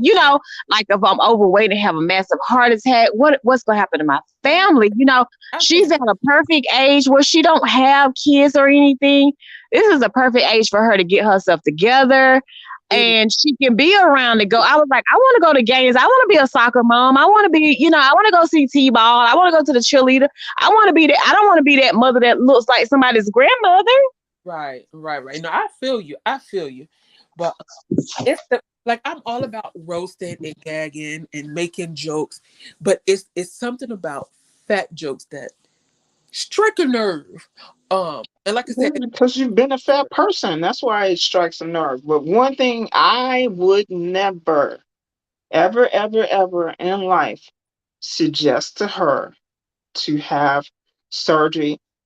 I would not do that to her or anybody else. mm-hmm, People would have to come to me and ask me questions about it, absolutely, because it's just as bad for me to talk to you about having surgery as it is for me to call you fat, because exactly. that hurts somebody, because Yeah, now you're insinuating you're too fucking big, you need Yeah, to do something about it. I'm not yeah. doing that to nobody did it to me, and I'm not doing it to ex- nobody else. And ex- I think she knows that. I mean, Hi, Brooke. hello, how y'all doing? Good. I hear you, love. Okay, you ladies Hey, go ahead Brooke. and talk. I gotta make a trip to the potty room. Hey, okay, Brooke. man. Who's? Child, I ain't got my glasses on. That's Go ahead, Brooke. talk. Oh, hey, bro. Hey y'all, I didn't want to interrupt y'all. I wanted, Oh no, to you say it good? was me and go back on Hey, mute. Brooke. You good? But just to kind of piggyback off of But what the yeah, that's Are their y'all gonna go-to finish? when Cause it comes to. I can hold off until y'all come back. I mean, till y'all get finished. okay, I would never just like, hey, have you considered that? I wouldn't because just like Yeah. just like an alcoholic has to make up in their mind that I'm an alcoholic, and Right. I Right. uh, we can keep pushing a better life on anybody, but it's not until they make up in their mind. Because what happens is when you force somebody to do something, they're going to do it just for you to shut up. That's Yeah. it. But when you allow them to make the sound decision and for them to come to the realization, hey, I need to make a change. That's Yeah. going to be successful at it. And But that's where I was, like I said, I was like, I can't take this medicine like this, all day, every day, everywhere I go. We go on vacation. I got a luggage full of medicine. I don't want to live like this. right, I don't want to live like this. So I got to do something. yeah, And I didn't know anything about the surgery until some of my friends and we started researching it. And then I was like, you know what? My doctor never ever suggested it. Never. I came up with it on my own. She said I would never suggest that. I let people come to terms with that on their own. yeah, And when I went in there and I told her, I said, I'm tired of this medicine. I'm tired of taking all this medicine. I want to be around. I want to be healthy for my kids. I want to be healthy for my husband. I want to be around. yeah, So, like I want to live. So I got to do something. And the diets that I've done, it's not working for me. exactly. But like I said yesterday, when I heard her say that, I could tell in her voice because it joked to me a little bit. And I was like, oh my. It did. That's Like I that's had to stop what I was doing because I was in the middle of chopping uh-huh, up veggies, and I said, uh-huh. "Well, I chop my finger off," because I literally stood there and I cried because I'm just like, that is Yeah, I did. hurtful to. And I say, oh my God, why would you say that? Like, and people that has not been overweight, you don't understand that stuff that you say that you think is a roast and a gag, and that it's funny how it hurts somebody. Even you and I have been through this. Mm-hmm. I'm telling you, when she said that, I said, oh my goodness. That's all I could say to myself. I was like, why would she say Yes. that? That's what I was saying to myself. Why would you say that? Especially if, from what I hear, it was in the mental health field or something. So if Yeah. that's the case, and you're in that field, why would you feel like that was okay to say? Sorry, ladies, this is me. I had to hop on his because mine was acting crazy. So this Oh, me. that's okay.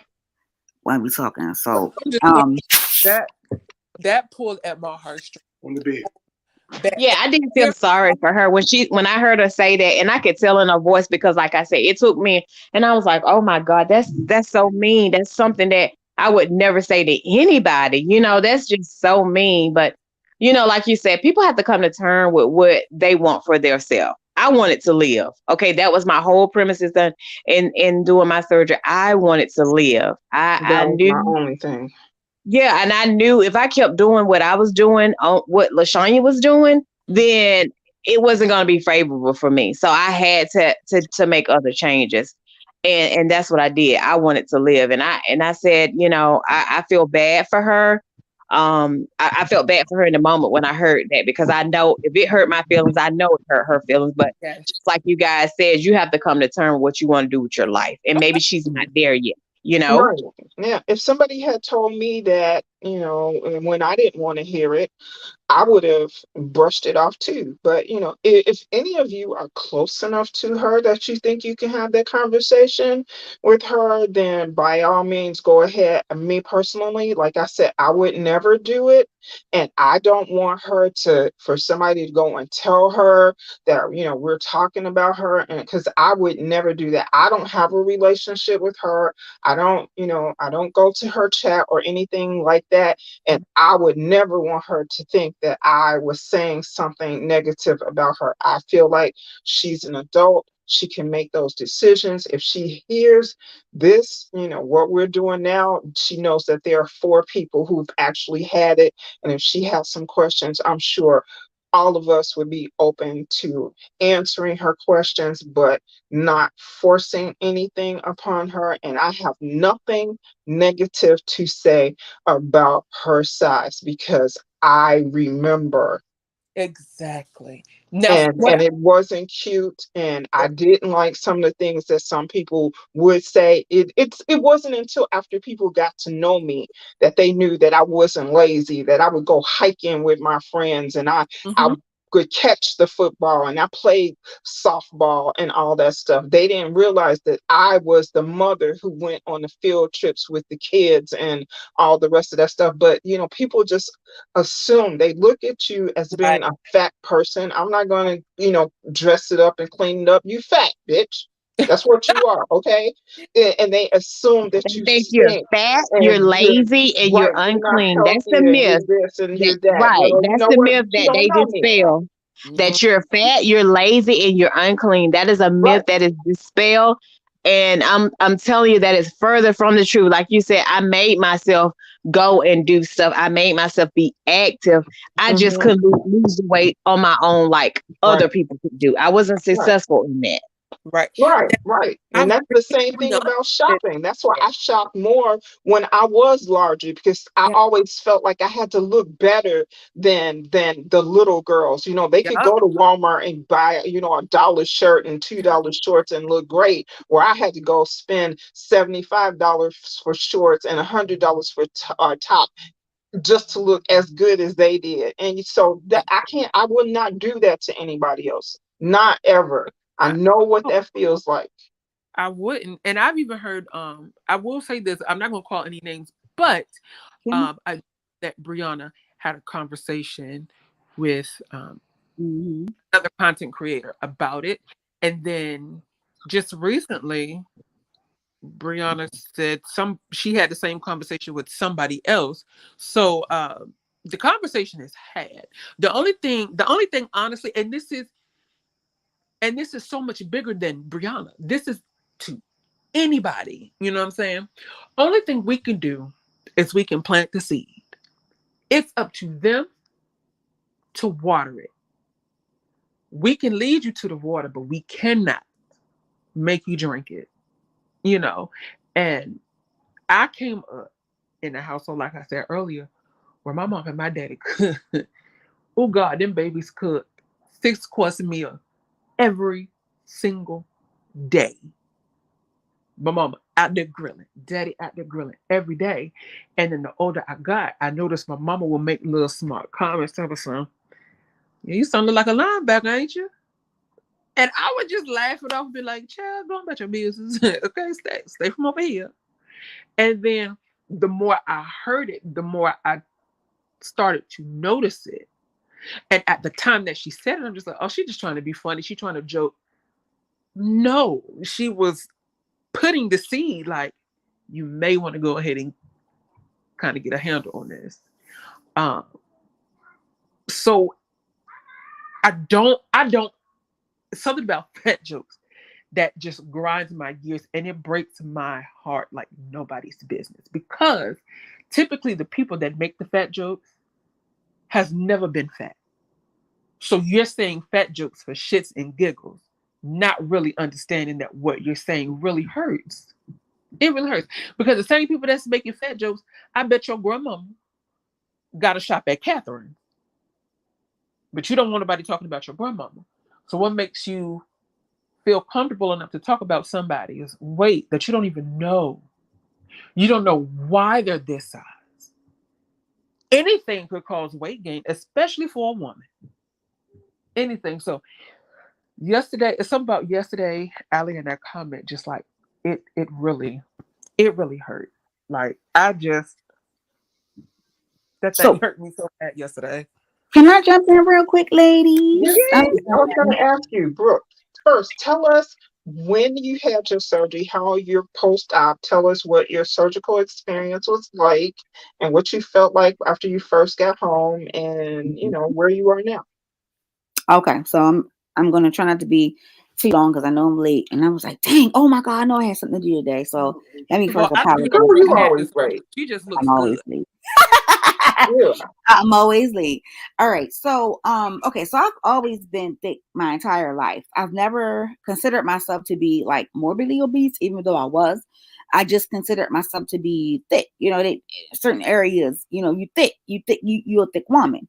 Um, I had lost a lot of weight when I went from like when I started to become a teenager. You know how we shape out, we get our boobs and all that. I lost weight then because I can show you a picture in my 11th grade prom where I was small. Well, when I got pregnant with my son, I had him at 16. And after him, I blew up.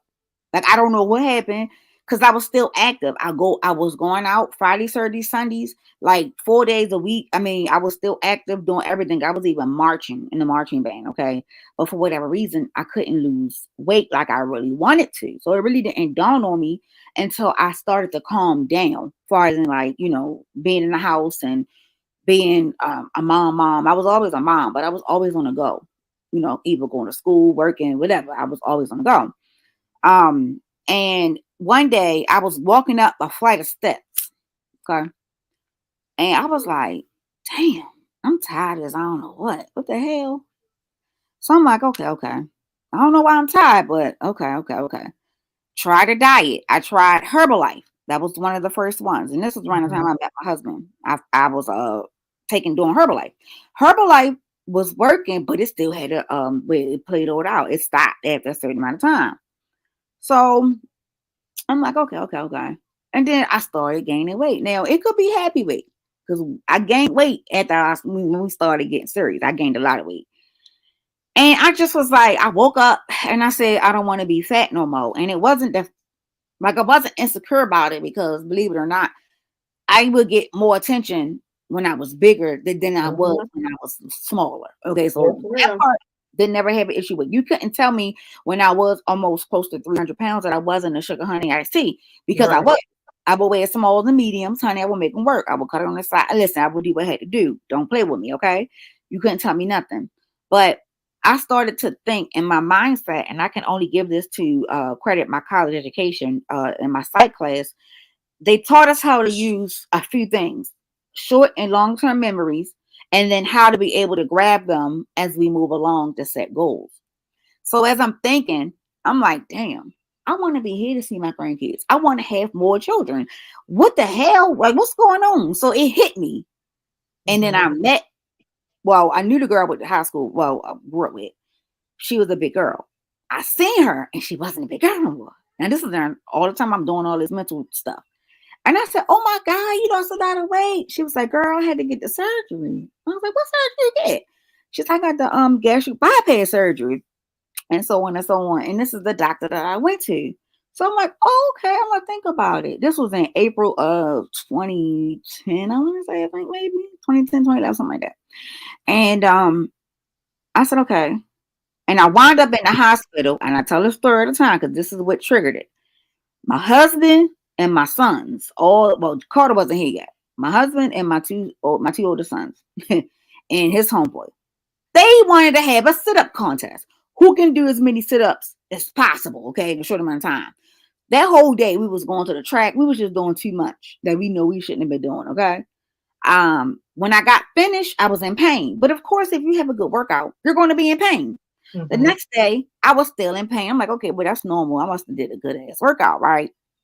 So come that Monday, and that was a mind you, y'all. I'm still thick, still big girl, right? Come that Monday, I was like, I still shouldn't be in pain. Maybe I pulled a muscle. I'm gonna go to the ER, get some muscle relaxers, and then everything will be all right. But Monday nights in Baltimore at that time was the Hazelwood Inn, okay? And we would go and eat our crabs and stuff, right? So my fat tail, my fat ass went to the hospital right before it was time to go to that. And I said, okay, oh, get them out of here. Get them out of here. That's spam. Get them out of here. You don't want to. Yeah, I'm doing it. All right. Take it off the screen. Um, So, shit, what? anywho, long story short, I had my sister drop me off at the hospital because she was going to come back and pick me up. Girl, the lady came back to me and she said, okay, we waiting for one more test to come back. And luckily this doctor knew her stuff because when I told her what happened, I told her basically I was just exercising. So she ran a whole different test that if I would have never even told her that, it would have slipped. It would have never even gotten to where it got. She ran the test and she came back and she said, Miss Valentine, you've been admitted. I said, what? Girl, I almost passed out. I was so mad. I was more mad because I didn't get the chance to go eat because that's where I was getting ready to go. Okay. I was getting ready to go eat. So what happened was the proteins in my bloodstream. This is how you lose weight. When you work out, the proteins basically break down in your bloodstream, which allows for you to sweat and do all that stuff, right? But Mm-hmm. it's only supposed to break down a certain amount. 3,000 is high, but it's normal. I had over 30,000, which I could have dropped dead at any moment. That's what the doctor told me. She said, at any moment, I could have dropped dead, period. They admitted me on the spot. Okay. And really all they can do is watch because I couldn't take anything for it. The only thing that I had was the saline bag. Right. And I was on 24-hour watch until they went down to about 15,000. So every 3 to 4 hours they had to come and test me, but they had to keep me because I could my insides, my organs could shut down. I could die right there on the spot. Okay. Mm-hmm. So that is what scared me. And I said, I gotta do it. I can't no more. So right after I got out of the hospital, I went to a seminar. And at this time I had worked for Comcast, which is now Xfinity. I had the bomb diggity bomb insurance. Okay. I wasn't diabetic, but they considered me pre-diabetic. I wasn't high blood pressure, but they considered me pre-hypertension. So I did have sleep apnea, and that is what got me approved for it for four and a Yep. half months. Me too, Okay. girl. Sleep apnea. Yep. So I wasn't scared. I was actually ready for it mentally. Like I prepared myself mentally for it. And I got a lot of good feedback, and I also got a lot of bad feedback. I don't want to say bad. I would just say, well, yeah, I did get some bad, but I got some that was, listen, I don't think you need it. You don't need it. You don't need it. And I'm like, well, you ain't in my body, and I want to live till I'm 120. So at this point, I'm gonna get it. So long story short, in 4.5 months, I got it. And when I came home, the doctor I went to, his name is Dr. Luau. God bless his soul. He was a what's that thing? What's his nationality? No, not Filipino doctor. His name was Doctor. What did I say his name was again? Sure, I forgot. Anyway, the Filipino doctor. When I went to go meet him that first day, he looked at me. He said, "Do you want to die?" I was like, "What?" And then when we was getting ready ended, he asked me, am I willing to die? Or if it's a chance that I die, how would I feel? And this was for both reasons. The first reason was because I was morbidly obese. And the second reason was because of the surgery. And y'all know that people have died from the surgery, whether it's Mhm. on the table, whether it's after the surgery, even years after complications. That still has happened. And I told him, I said, I choose me, I choose my life. And he said, okay, well, let's go. And he did my surgery. And baby, when I woke up, when I tell you that pain felt worse than any pain that I can ever imagine. Hmm. I'm not a pain person. So any little thing would have me running to the hospital. But I already tried to mentally prepare myself because this was something that I knew I had to do. So the day that I went to the hospital, well, when I started the process, I was 298. The day that I went to the hospital, I was 276. By the time I came home, I was already down to like 255. And within 90 days, I was out of the 200s. So Um, yeah, it happened really fast. The first 3 weeks was the first 2.5 to 3 weeks were the worst. But I slept and I took my codeine. Well, I don't know what's called codeine, liquid Percocet. I slept and I took that because it is needed. I couldn't eat anything, and you don't start your like your parade until after 3 weeks. I think it was at that time. It might have changed since then, but 3 weeks. So I had to literally eat like lollipops and drink little sips of water. It was bad, but it was worth it. But one time, I ain't gonna lie, I didn't take my medicine on time. And one time I did say I regret getting this damn surgery, but it was only one time. And then after that, I said, you know what? I don't regret it because my life has forever changed, even now. And what gets me is that people say in a heartbeat that's cheating. Oh, do it the natural way. Do this. Well, baby doll, my surgery is just like your diet. My surgery is just like your gym. It is a tool. People, I can't explain or answer to why people may not use it as a tool, but it is a tool. Because you got it doesn't mean that you're gonna not gain any weight. As y'all can see, my yeah, smallest weight is 129. Girl, I'm yeah, about 198. I'm 2 pounds away from 200 pounds. it's a tool. It's Exactly. You work it or you don't. correct. And you have to do what these doctors say. Now, the one thing that I didn't do, I did everything else except for one thing. And they wanted me to work out after 4 to 5 weeks, and I didn't think it was a good idea because the man said to me, I'm going to lose weight without even exercising. So why Mhm. in the hell am I exercising if I'm already going to lose weight? That is where a lot of people get that soggy skin from. Your skin memory does not work as fast as your weight loss. So what I decided to do was wait a year. Once I felt like I plateaued out and I wasn't going to lose any more weight after like a couple of weeks, then I started to walk around the lake and do a little small minor workout. And it worked for me. I can't tell you what it would do for anybody else, but it worked for me. Mhm. It worked for me. Yeah, I couldn't exercise the first 6 months. They told me all I could do was walk. Right. And that's technically, you all, that's all we have to do. If we power walk, that's moving every single inch on your body. If you are power walking, meaning you walking, you move your hands up and down and you're walking like powerful, walking fast, that's all you really need to do. And you're going to lose that good weight. During this process too, because I did do a lot of studying, I started wearing spandex that contort to my body, which also helped my skin memory stay Mhm. tight. So I wore spandex, I wore Spanx, I wore a lot of Spanx around my waist, so that because I wanted my waistline to be small too. Um, and I listen, it was one of the best decisions I've ever made. One of the best I've ever made in my life. Is And there anything about the surgery you regret? nope, nope. Okay. It is not. It's not nothing I regret. Even now to this day, the way how my doctor made my pouch so small.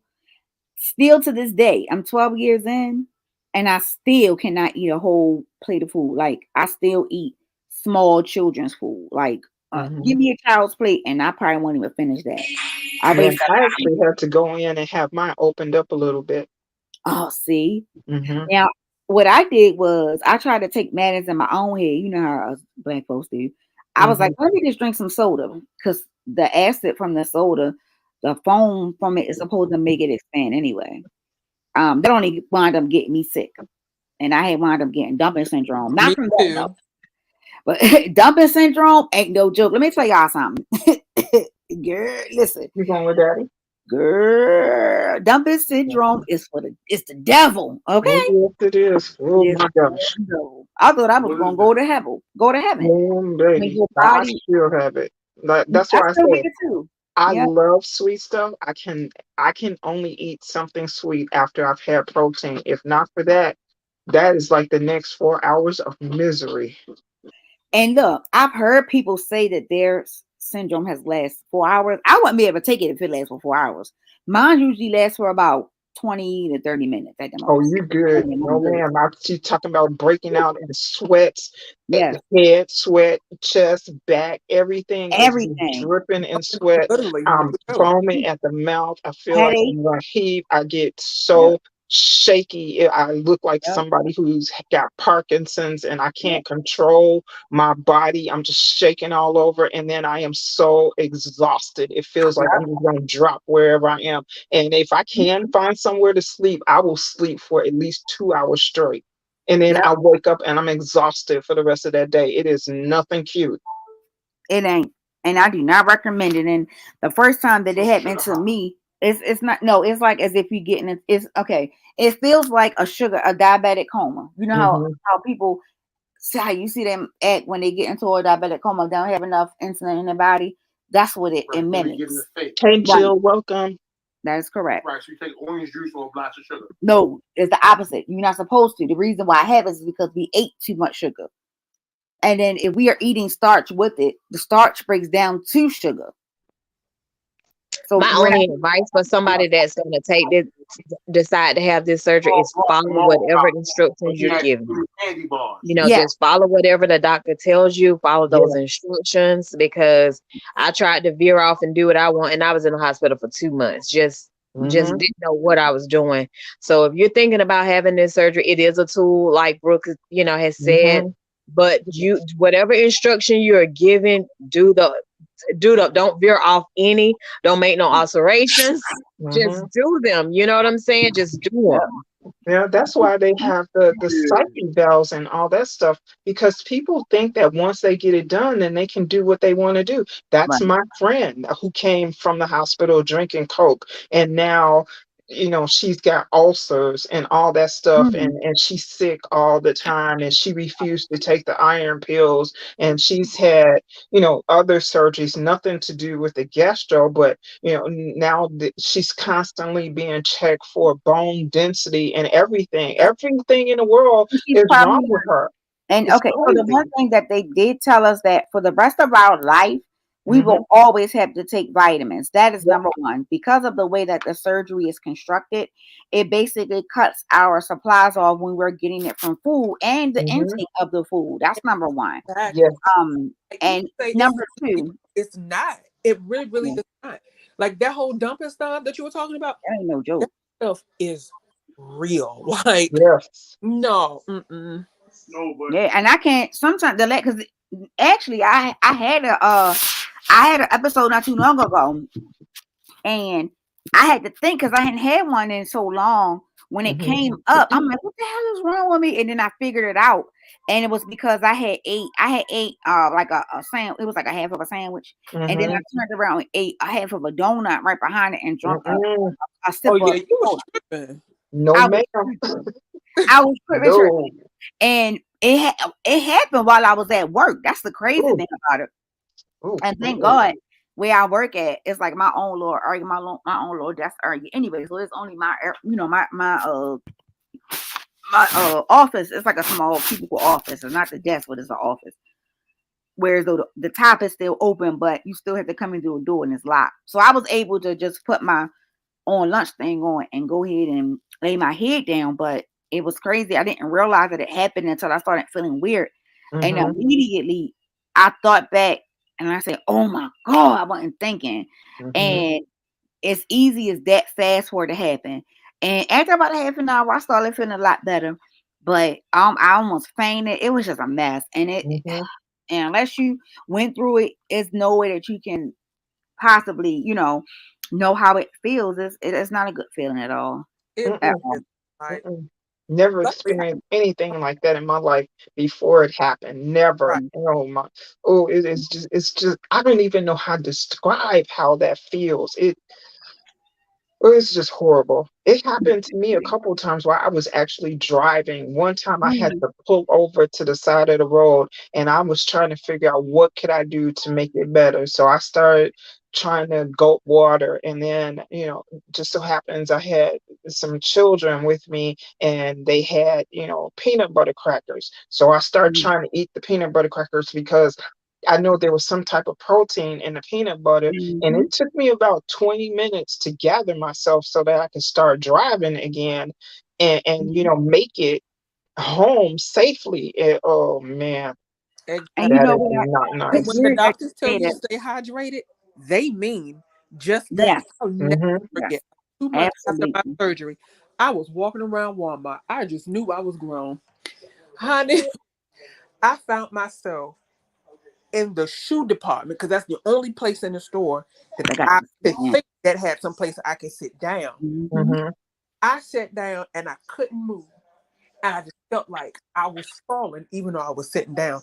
I called Walmart from the shoe department, Mhm. asked them to bring me a little motor scooter. I didn't know what was wrong. So I called my surgeon's office. They said, yeah, you may want to go get checked out. Come up to the Riverside. Okay, cool.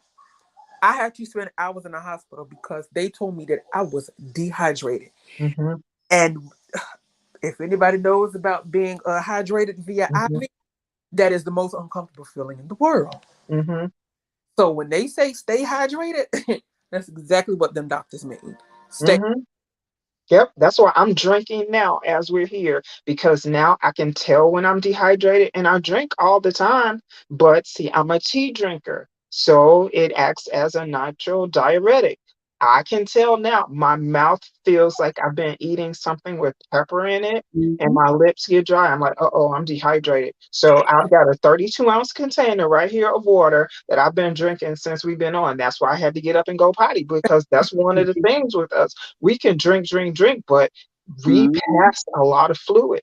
Now, Yes. So peep it's a game. constant. I'm getting ready to tell y'all something, and I do not want y'all to be fussing at me. Y'all ready? Hmm. I Oh cannot. Lord. I cannot drink water. I am not no water drinker. Me either. I drink sodas, moldy sodas. I can drink some juice. But I do not. Now I said, look, don't fuss at me. See, you placebo. are just So in like my place of friend with that darn Coke going in around her place of soda, refrigerator. I don't know how try you the do it. Powerade. Have you tried the Powerade Zero Sugar because it has an amazing amount of electrolytes? No, but see, my husband get on me all the time about that. I mean, I could be like my back hurting, drink some water. My eye hurting, drink some water. My feet hurting, drink some water. And I be like, look, I don't want to drink no darn water. I Right. mean, it's not that I hate it. I don't know. I can't get Yeah. jiggy. Like, Well, then put a lot of Yeah. ice Well, in let me it or tell you, something. Brooke, I what don't know how you do it. I I'm used to like be able that to too. drink Like water. Now I can't. I I can't drink. plain I water. can't drink water either, but I went out and bought this cool little bottle, and it starts at 7 o'clock, and it has these different sayings on it, and then it mhm, has the milliliters on the back of it, so it's the servings, the amount that you need in a day. So I keep Hmm. it I on have the, one of those where customers the too. wording is, and so, like at 7 o'clock, it'll say "Good morning," and then it goes to 9 o'clock, and it says something. So I turn it to where the wording is, and that kind of psychs me into okay. Oh, you got to get down to 1 o'clock because at 1 o'clock it says keep chugging, and then at 3 o'clock keep hydrated. So and then it gets down to 9 p.m. and it says you did it. So I always turn it to the side where the wording is, and I just keep Hmm. looking at the time, and it's working so far because I'm not a big water drinker either, but I had Oh. to get back to drinking water because I felt like I was like my body needs it because I'm a tea drinker too, and so Hmm. I said I have to increase my water intake. I have to. So that's worked for me for the last week. Okay, so I've only I'm been doing it this for because 1 week. Milo's has been my thing. That Milo sugar free tea, mm, amazing. But I have a question for the two people who are uh furthest out post op. Hmm. mhm. Go ahead. Do y'all still are y'all able to eat and drink, or do you still have to wait 30 minutes before and 30 minutes after? Okay, you should never ever go back to eating and drinking, but yes, I do. I I eat more when I eat and drink. And that's the reason why you're not supposed to do that. If I only ate, like you're not supposed to drink anything an hour before you eat, and you're not supposed to drink anything an hour after you eat. But if I just sat down with my food and ate it, I wouldn't even eat half of what I eat now. The only reason why I can is because, and I don't know if you guys experience this or not, but when I, put my food in my mouth, I chew it up and I swallow it. I can imagine, where it's going down and then it's, at the esophagus and then it stops to right before the pouch is, and it will sit there. And then if Mhm. I drink something, then it'll go ahead and it'll pass. If I don't drink something, then I take the next bite and it'll go, and then I can feel it. It sits right on top of whatever I swallowed before, and it gradually passes through the pouch, and then it goes to where been rerouted at. But if I drink, then it'll pass. I eat something, then I drink, and it'll flush right through. And then I eat something and I drink, and it'll pass right through. And that's the reason why you're not supposed to eat and drink at the same time. You eat, and when you get full, when you can't eat anymore, then you're not supposed to come back. Right. See, that's how people get around the surgery. That's one of the ways when you start eating and drinking, because you can make things pass through the pouch faster. Another thing that people do, and that's something that I started doing because I'm like, I'm not getting enough to eat.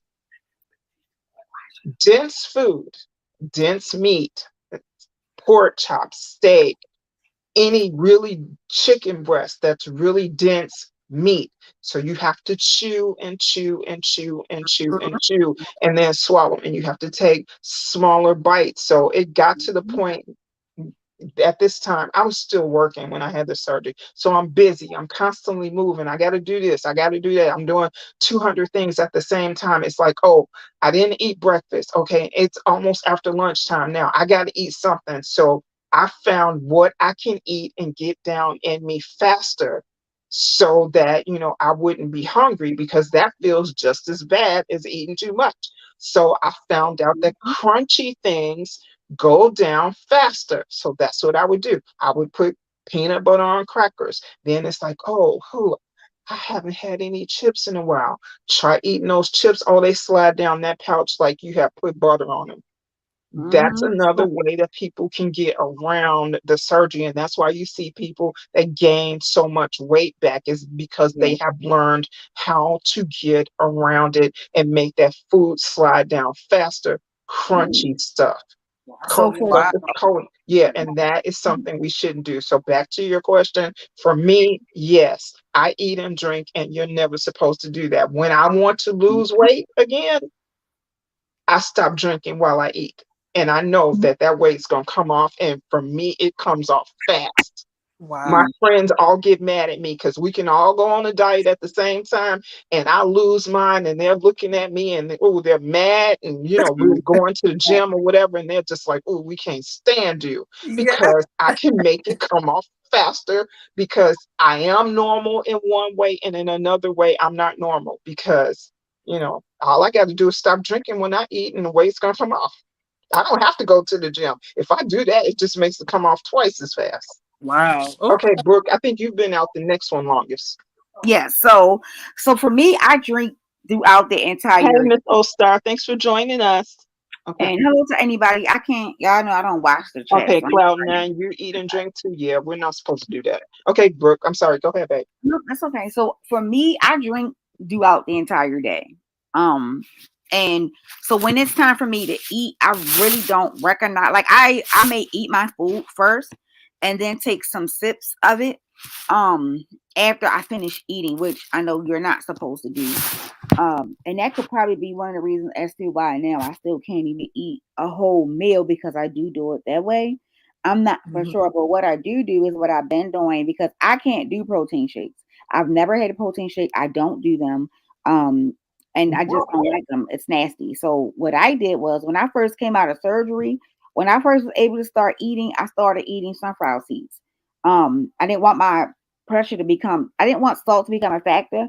So after like the second or third bag, I just started getting the seeds without the shells on them. So I would literally each week would buy 3 or 4 bags of seeds, and I would just keep them on me, and I would eat like a cupful. I would just eat them because that's where the protein is. Those Um, little things are getting stuck in your pouch. no man, Mm. they didn't. I would chew them up real good and go on down. Crab. I ate crab literally every day for months on end. That was something that was really high in protein. I ate crabs, fish, and shrimp. Um, I ate that a lot. Now, all these many years in, I keep, don't laugh at me, beef jerky and cheese on hand. I be Mm-hmm. having 1,000 of them in my pocketbook. So Yes. if I feel myself catching a headache, I'll go ahead and eat them. Like if I miss breakfast and Mm-hmm. it's getting ready to get to a point where it's time for lunch, I'll go ahead and chomp down on one of those. They are high in protein. Yes, ma'am. I live on those beef sticks. The beef jerkies with the cheese in it, those are what I eat. And I have one literally, like I literally have at least on me at any given time 4. And if I Mm-hmm. come home and we, put my bags together for the next day, I make sure I put 4 in there. Yeah. Now, I And buy those really, by the case. I order them from the grocer, and I will buy 5 or 6 cases at a time. That's and how I eat a lot. serious it is. I So let eat a lot of fish me and crab. let me ask y'all this. This is for everybody.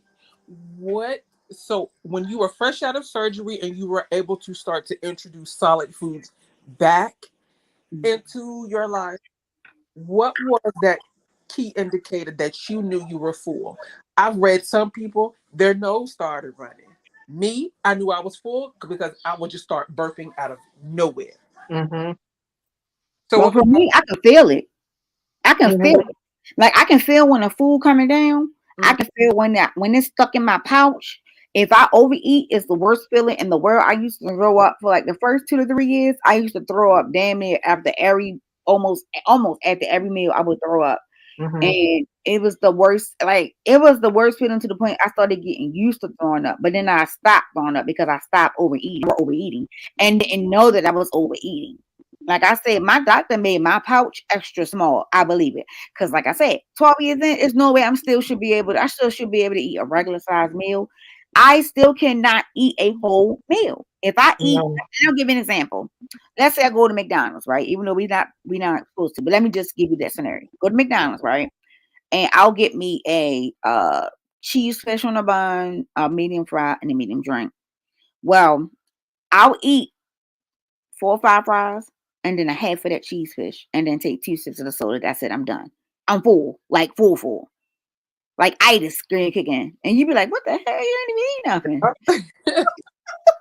I'm the same way. Like for Thanksgiving, I had, even though I'm vegan, right? I had a whole menu planned. Somebody said, "Well, I just want tacos because you only gonna eat a tablespoon of what you cook anyway." I'm just, Right. hey, you got a point. So I guess taco bar it is. Mm-hmm. Uh, Yeah. Well, you guys saw my plate for Thanksgiving. When I said that I was not going to finish that, I finished that this morning. That wasn't no additional on there. That's what it was. You saw that little piece of ham that was about as big as 2 quarters put together, 2 thin slices of turkey, some, couple spoons of macaroni and cheese, a couple. I think I had more cranberry sauce on my plate than I had anything. And I was able to eat that roll the next day because I was actually drinking tea with it. If I hadn't had anything to drink, I wouldn't have got that roll down. And to answer your question, I know when I'm full because I can feel it. Like I said, when I swallow anything, and Mhm. I'm almost 17 years out, I can Mhm. imagine where it is in my body. I know when I swallow it and it hits and it's going down, it feels like it's just this layer going down, and I can feel it as it fills up. Now, you said you start burping a lot. yeah. If I start burping a lot, I better get to the bathroom because I Yeah, know me it's coming too. up because I've Me eaten too. too much or I've eaten it Mhm. too fast and it's stacked on top of each other, and Yep. I'm burping because my body is trying to make it go down, but it's Yep. not going down, and I know that it's going to come back up. Oh wow. Here's the Yeah. See, I crazy know part. when You I'm left that full. part Like, out, ladies. And I'm sorry, I just want to jump this in real quiet, real go quick. ahead. If you get, because of course it's different levels with the dumping thing. Hmm. Now, like I said, I've only had it a few times. I can count maybe 5 times out of the time that I've had it. The one time that I had it super, super bad, oh, I had the poops. It was bad. It was real, real, real, real bad. It made me poop and everything. That was Mm-hmm. like the most extreme one because I literally sat on the toilet after I pooped for about an hour because I didn't have no energy to do anything. Mm-hmm. And I was like, never again, never again. But that only That happened once, and that was like that, maybe a that year. dumping make you feel like you're dying. Yeah, Mm-hmm. it It did. really It make does. you feel like you're dying. Yes, But ma'am. I know when I'm full because it's like if this makes sense to you, before I take that next bite, I can't put it in my mouth. Like Mm-hmm. I know it's not gonna go down. Like I feel myself full. So if I Mm-hmm. put it to my mouth, I know one or two things happen. Well, one thing is gonna happen. It's gonna come back up. Right. So when Yeah, I feel like okay, I'm gonna take one more scoop, I'm like because I can't. It ain't no more room. That's what I think in my Mm-hmm. head. There's no more room, so ain't no need to you doing this because you have to throw it up. Yep. Right. And so I just stop, and I can't drink and eat at the same time. I cannot do that Oh no. because if I drink and I eat Good. at the same time, I get full real quick, and Mm-hmm. it's mostly gonna just be just the liquid that's gonna fill me up. So I can't drink and eat at the same time. It has to be one or the other. It's such a weird feeling. And I know that normal people don't feel this because I didn't feel this before I had surgery, but like I said, we're not supposed to eat and drink at the same time. But if I, let's say I was really hungry and I'm like, oh, I really need to eat. I got a headache, I'm feeling lightheaded, and then I start eating my food. And it could be something, I don't know, really simple. Let's just say mashed potatoes, and then I had a beef patty. So, it's nothing really, really too heavy because it's not that much. The meat, I don't have to chew because it's tender. So, I'm eating and because like I said, I'm just hungry. And then all of a sudden it's like, okay, I gotta slow myself down because if I don't, then I'm gonna have a problem. So then I take a sip of some water or a sip of some tea.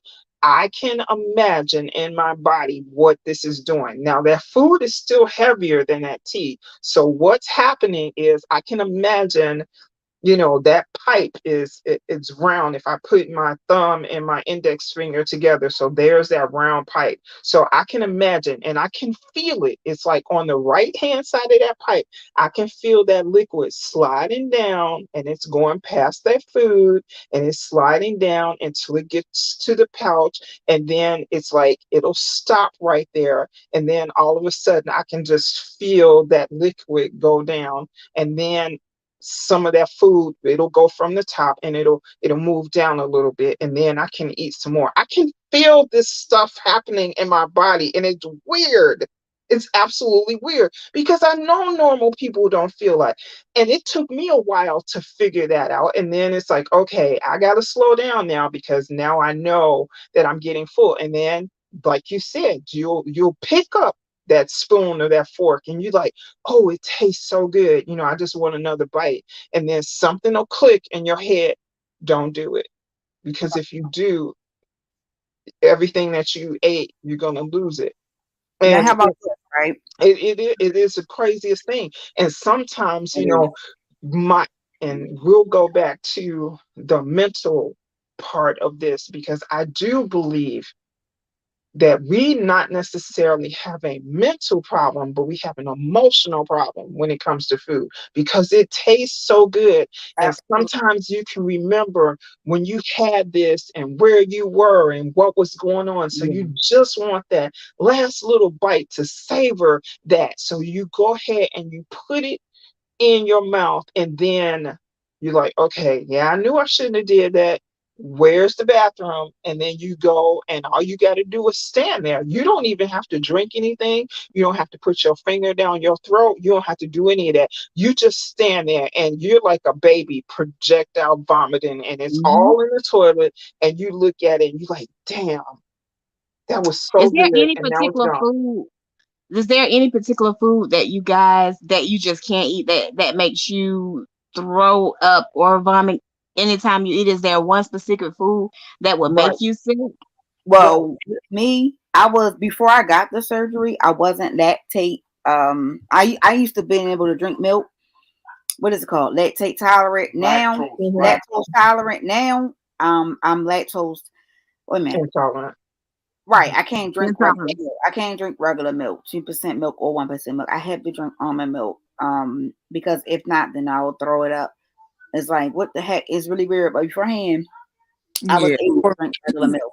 was it? Yeah, there's a Before I lot of went things that vegan. I can't eat. Oh, Like I said, I love rice, and it took me all these years that sometimes I can eat 2 teaspoons, and I know after that I better not try it. And then there's some days where I can't even put the spoon in my mouth.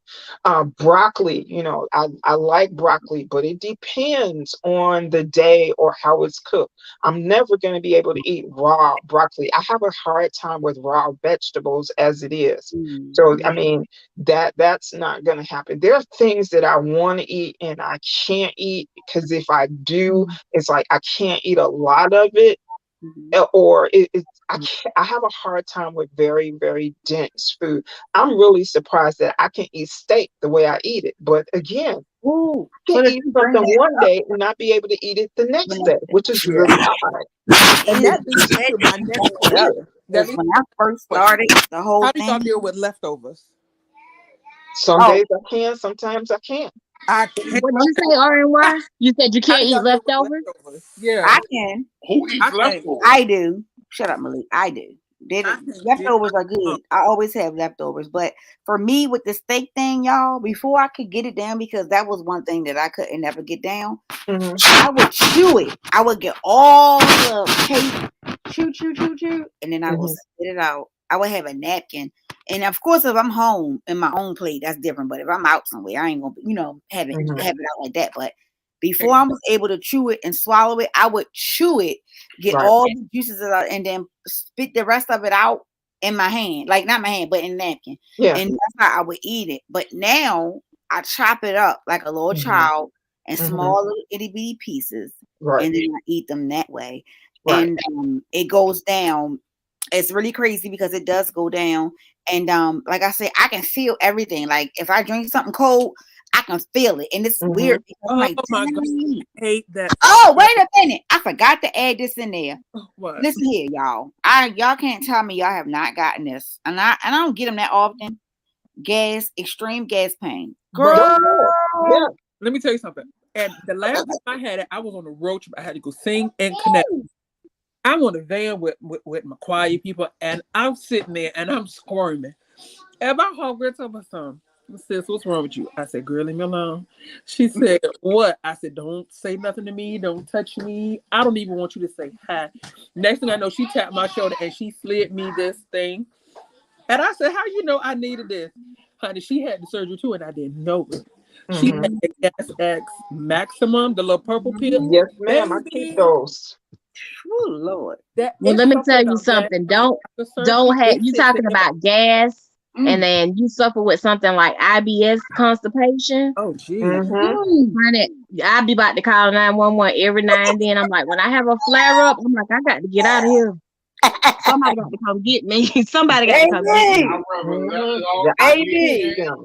I keep gas eggs. I keep really stool funny. Ooh, softeners, and I keep laxatives, and I keep Lord. anti-diarrhea A medicine because you laxative never ain't got the hell know this which shit all one you're done. gonna need. Ain't no laxative working for that gas pain, baby. When that gas pain gets Mm. stuck in between the poop on one end, baby, when you start burping and farting at the same Yeah, time, you Baby, traveling, Jesus listen. Christ. yeah. 2 weeks ago, And I you was know, ready like to go to the emergency room. I thought I my was having a husband, heart and he attack. thinks it's so funny. He'll say, "You just full of shit." I'm like, let me tell you something. I was saying, maybe I You am, know, maybe that's I his ain't. little chance to take his cheap shot at me. You know, I'm like, let me tell you something. I said, when I feel better, you're gonna be full of something and it ain't gonna be Mm, shit. He Oh, was Let's Exactly. like, call I'm like, nine call news, 911. Virginia. I gotta get out of here. Call 911. I have got to get out of here. I'm telling you. I be Hmm. about to die. Yeah, yeah. that gas That's will, that's woo, pain. that Oh, will, that's right. And don't let it start coming out the other end. I feel just like an old lady sometimes. I could be mm, going up the stairs and then my answer will let you know I'm getting there before I do. It's like, what in the world? And you So, can't help it. You so cannot help it. you want to It's have something a poop. because how I explain it to people is like, when you were younger and you would throw up or you're Oh, around you want some? somebody else or a child and they're throwing up and it has that sick smell to it. When we throw up, it smells like just what you were eating because there's no acid in there. So it doesn't stink. But when you go to the bathroom and then you have to move your bowels, if you're going to be with someone outside of you being home, take your what, poopery or whatever with you, because when we have a bowel movement, it stinks. It really stinks because whatever's going on in our system that we're lacking, Mm-hmm. it's like that food is, it's actually rotten on the inside of you, and it smells like it's rotten when it comes out of you, because we don't have that, those natural body juices to mix up in there and break that stuff down. So it's like having a hot meal sitting in your stomach for that, 12, 24, whatever hour it is between the Right. time that you ate it and the time that it comes out. So I'm pretty sure if they did a test on our stool, we probably have all kinds of bacteria and stuff in our stool that normal people don't have, because there's nothing Listen, in there to break it down. exactly. I didn't find out about poopery, and this is a true story. My mom was in a That's true. I'm sorry. I was yeah, lactose intolerant before I ever had surgery. my mom was in the hospital, and they put her in the room because they were renovating the hospital, so there was no bathroom in the room. However, they had like a little portable toilet where you could Hmm. lift the thing, sit on it, and go about your business. And the floor she was on, the only way you can get to the bathroom is if you was an employee. So you had to literally leave the floor. So I said, look, it's 3 o'clock in the morning. I ain't about to be trying to leave no floor, and then I got a buzz to get back in. So I Hmm. took a dump in the bathroom in the little portable toilet in my mama room. My mama ended up waking up to some holy crap, what is that? Hmm. And so that's what I found out about poopery. And I'm just like, yo, Hmm. this stuff really, it's expensive, but it really, really works. I mean, really works. So let me ask y'all this. Did y'all ever go back and get that card from your surgeon's office? Get to what? I'm sorry. Give me a moment. Okay. Are you? If she's talking about the card to where only like if you go to a restaurant, you can buy a kid's Oh, meal okay. because of the surgery. Yeah, I had that Yeah, card, that but one. I lost it. I don't know where that damn Yeah, card I at. never did that. I would just go and order whatever, and I'm the takeaway bag person. Everybody knows it because I live in a small area, so they automatically just sit the carton on the table for me because they know I'm not gonna eat it. I'm only gonna eat 1/3 of what's on my plate, and that's if I'm hungry. I can never eat everything. It's not going to work. Especially like when I first started out, like if you were going to have soup and salad and then have your meal, more than likely I was going to have the soup, and my meal was always going to be, the whole meal was going to be take home. And I might eat a little bit of it after I got home after a couple hours, and then somebody else in the house would destroy it. It's just a thing now. Everybody knows. Everybody knows. Everybody knows. It's like if I go to somebody's house for dinner, they will have a plate and I will have a saucer, and it's a spoon of this, a spoon of that, and that's just how it is. That's just how I live. That's my life now. So I don't know about you guys. Brooke, when you order out, do you bring home your leftovers? Uh-oh. Are you guys there? No, Can you hear me? I'm for here. I'm here. leftovers, I I have a was house gonna say, full of men. So, they eat. I have a house full of men. So my leftovers usually get demolished by them. Hmm. And they were Hmm. they were at a point where they literally would order something else because they knew that I was going to have leftovers, so that they will have my meal and their meal. Like Hmm. literally, it still happens to this day. Right. To this very Hmm. day. Yeah, I live with all men too, so Yeah, yeah, so it's no problem getting rid of it. There's no problem with leftovers because if I don't eat it, they sure will. Even with my girlfriends and I, we go out to breakfast. Except for now, between November and February, I won't be going anywhere. They all know that. But when we do, we either meet up and we go out for breakfast, or we'll go out for lunch, or we'll go out for dinner. They just wait for me to come home because usually I'll order pigs in a blanket, and depending on where we go, it's either going to be 3 or 4. I'm lucky if I can eat one of those because I haven't eaten anything all night. So if I eat, and pigs in a blanket is sausage rolled up in a pancake. If I can eat a whole one, I'm doing good. Usually I'll eat between a half and, three quarters of it. When I come in the door, put the box on the countertop, and before I can get upstairs to my room, it's gone. And that's because that's just what it is. That's just what it is. I have a hard time with like going to lunch. If we have like a lunch event at work or a meeting where we eat lunch, because I'm always the Mhm. last one to eat, and then it's my plate is always the one that still has the most food. And then people are looking at me like, are you done? Like everybody else is done and I'm still sitting there and I've only eaten a lot. And then I have to tell the story about, okay, my stomach is smaller than you guys, so I can't eat as much. But I don't really, if I go, now I've learned that maybe just get a salad.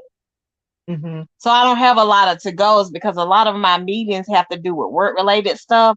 So I'll get either Mhm. some soup or a salad. I never hardly get a like a meal or entree. I always try to, because Mhm. I'm the last person to eat, finish their food, which I never finish it all. And then I feel like they're waiting on me.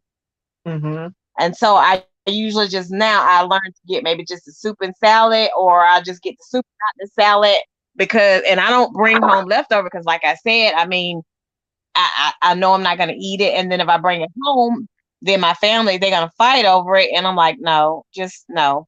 And so I just get like just the soup and salad, and then and get me something to drink, and that's it. Or either, I'm good for ordering the side dish instead of the complete meal because there's no point to it. So I mean, it does save you money when you go out to eat It because does. yeah, you're not going to do that. I mean, I still to this day, well, okay, there was a time it's like, oh, everybody's going to McDonald's and everybody would get the meal, me included. I'm good now if I can eat a whole fish fillet. No fries, I get the tea or whatever, or if I've got a bottle of water in the car because we're out, then I'll do that. But it took forever to be able to eat a whole fish fillet. And you see how small they are compared to what either they've gotten a lot smaller or, we gotten a lot bigger. I can't really tell, but it took forever to be able to do that. I was at least 8 years post surgery before I could eat any type of restaurant food. Just couldn't do it. And that's not a bad thing. Now, I really regret that, but sometimes it is hard when you're out and you're with everything that we do is surrounded by food. Mm-hmm. Holidays, Yes, it birthdays, is. everything, special occasions, Mm-hmm. everything is food, food, food. And sometimes well, it bothered me in the beginning because I felt like I was missing out. I couldn't celebrate like everybody else. I would look at people celebrate and it's like, oh, Mm-hmm. don't you want this? Don't you want that? And it's like, no, I can't eat that. No, I can't eat that. No, I feel you, especially when you said something about when you're out and about. I found what works for me, and my friends kind of they laugh at it at first, but then now it's just something they just expect. If I'm going on a road trip, like the night before, I will pack like I have like the adult lunchable containers. Hmm. I'll make me like an adult lunchable and then I'll pack a few snacks or whatever. And I go about my business, bring some water, some little Powerade Zeros, and I'm fine. And I do that because I know that if we stop, there's a high chance that it's something there that's number one, not vegan. Number two, if it is vegan, it has so much salt in it. So I just kind of prepare myself, especially airport travel. I figured that out. So I just try to make sure I always have something on hand when I'm in that position where I am out and about all day, you know? So let Yeah. me ask y'all this. This is my biggest problem. Do you ever cook something and then by the time you done cooking it, you don't want it? All the time. Okay, because I made spaghetti tonight. I made spaghetti bread bowl. I nibbled on it and I'm about to put it in the refrigerator because what I really want is a fruit cup. I don't want this. That's all the time. Or I I guess could I don't really have that want problem because something, I have a don't taste cook. for it, and I put it a spoon in my mouth and I can't eat it. I don't cook, so I don't guess I have that problem. Oh Oh, my lucky you. goodness. Shoot. I don't cook. You. I don't cook, so I don't have that problem. But I don't know. This weight thing, I mean, it's a mess. I didn't even realize until the other day my best friend went to Wendy's and we both had like got our labs work were done or whatever, and some of the labs were abnormal. So okay, now we got to do this, I got to do that. So he was like, he Hmm. went to Wendy's, he ordered like a single, but he didn't want he said no bread. I'll get a sandwich and take the bread off, but I did not know restaurants can dress up just the patty, like Oh just the yeah, hamburger patty. Yes. yeah. You can A get lot I it of cut didn't in places, know that. lettuce. yeah, a lot of places Absolutely. are doing what they call unsandwiches, Hmm. where like for instance, Firehouse Sub. No Jimmy John's. I was watching Yes, Uh-huh. Jimmy John. Yeah. what was I watching? Lips on YouTube. He did a Jimmy John's mukbang, and he said this is an unsandwich. I said, what the heck is that? And he explained Hmm. it, and it's just a sandwich without the bread. They wrap it in lettuce. I said, Right. oh, okay. So a lot of places are doing it I now. like Even that. food at Oh fast food, yeah. you can Yeah. ask Jimmy for John's has been a doing burger. that for a while. And Yeah, Subway, instead of getting the Subway sandwich, you can get the Subway sandwich. I mean the exactly. Subway salad. I'm sorry. Exactly. You can take any Subway sandwich and they can make it into a salad. And Right. you can go to any fast food spot and ask for a low carb burger. All that is a burger with no bun. Oh yeah. Listen, I Because did like I not said, know I that started until the doing. other Yeah. I did Yeah. Yeah. not Go know ahead. that until the other day when he went to Wendy's and I was like, he was like, yeah, they put the cheese on the I said, you had to take the bun off. He was like, no, I ordered it without the bun. And I was Hmm. like, Hmm. oh wow. A lot of places Hmm. ain't hip to that. Yeah, yeah. Before this whole not eating bread thing was popular, because like I said, I had surgery in 2005. I would go to Wendy's and I would order just a normal burger, and it would come with the burger, because I didn't- ketchup was not going to be something that I would eat. So I would order it with the mustard, mayo, pickles, and that was it. There was no bun, Right. no nothing. And they would kind of look at me like I was crazy. And I'm like, well, why order the bun? You can give it to somebody else. I'm paying for it anyway, but why Exactly. do I have to take my time and throw it away? And yeah, Exactly. they thought I was weird, but it was what it was. Yeah, that's true. And for me, when I want to say like right around about year one, when I would go to a fast food spot, I would order a burger, even though I knew I wasn't going to eat the whole thing. But I would bring it home, throw the bun away, and I would make what they would call 90-second bread, right? And you make it in the microwave. You can put it in a coffee mug, you can put it in whatever you want. And you can have bread in 90 seconds in the microwave. It's a low carb version, and you can take it out, slice it down the middle, and you have a low carb bun. Still So, enjoying fast food, but just kind of altering it a little bit. Yeah, so you guys Yeah. are so lucky now because it was a lot different, 15 years ago. It was a lot different because you didn't have all this stuff that you have now. That you can make your bread with, almond meal. You can make your Yeah, own almond meal because all you have to do is pulse, just grind. almonds, right, and in your Absolutely. food processor. So you guys have it really easy. Those who don't like protein drinks, you can actually make a bread out of protein powder. And for Okay. people who still need that protein drink and you do not like the protein powder, there's a thing that's called Isopure. I It's love very Isopure. expensive. Oh my Yeah, God. it's expensive, Yes. very expensive, but you can get like the 16-ounce bottles or the 24-ounce bottles at GNC. And It's back still then, I would buy them, and they were on sale for 3.49 a bottle. I can't imagine what they are now, but there's no grainy, nothing to it. You can get them in all different kinds of fruit flavors. Hmm. And when I got tired of the protein shakes, I would get those, but they were expensive though. They were. And what I found what worked for me is because before surgery, Premier Proteins, baby, I can drink those down, especially that coffee one. Hmm. Um, but now I can't stomach protein shakes. And Mhm. um, I have a lot of, because I have like a meal prep business. I talk to people about meal prepping and different healthy options now. And they say, well, if I can't stomach protein shakes, what can I do? And I think the number one misconception is people think that you have to drink your protein. You don't. Nope. I put protein powder whenever I'm baking. I put it in cereal whenever I have it. I've even made protein ice cubes and just drop it in almond milk. Like it's Mhm. so many different things that you can do nowadays. But Mhm. just to sit there and drink a protein, Premier Protein, I can't do that. I will throw it right back up.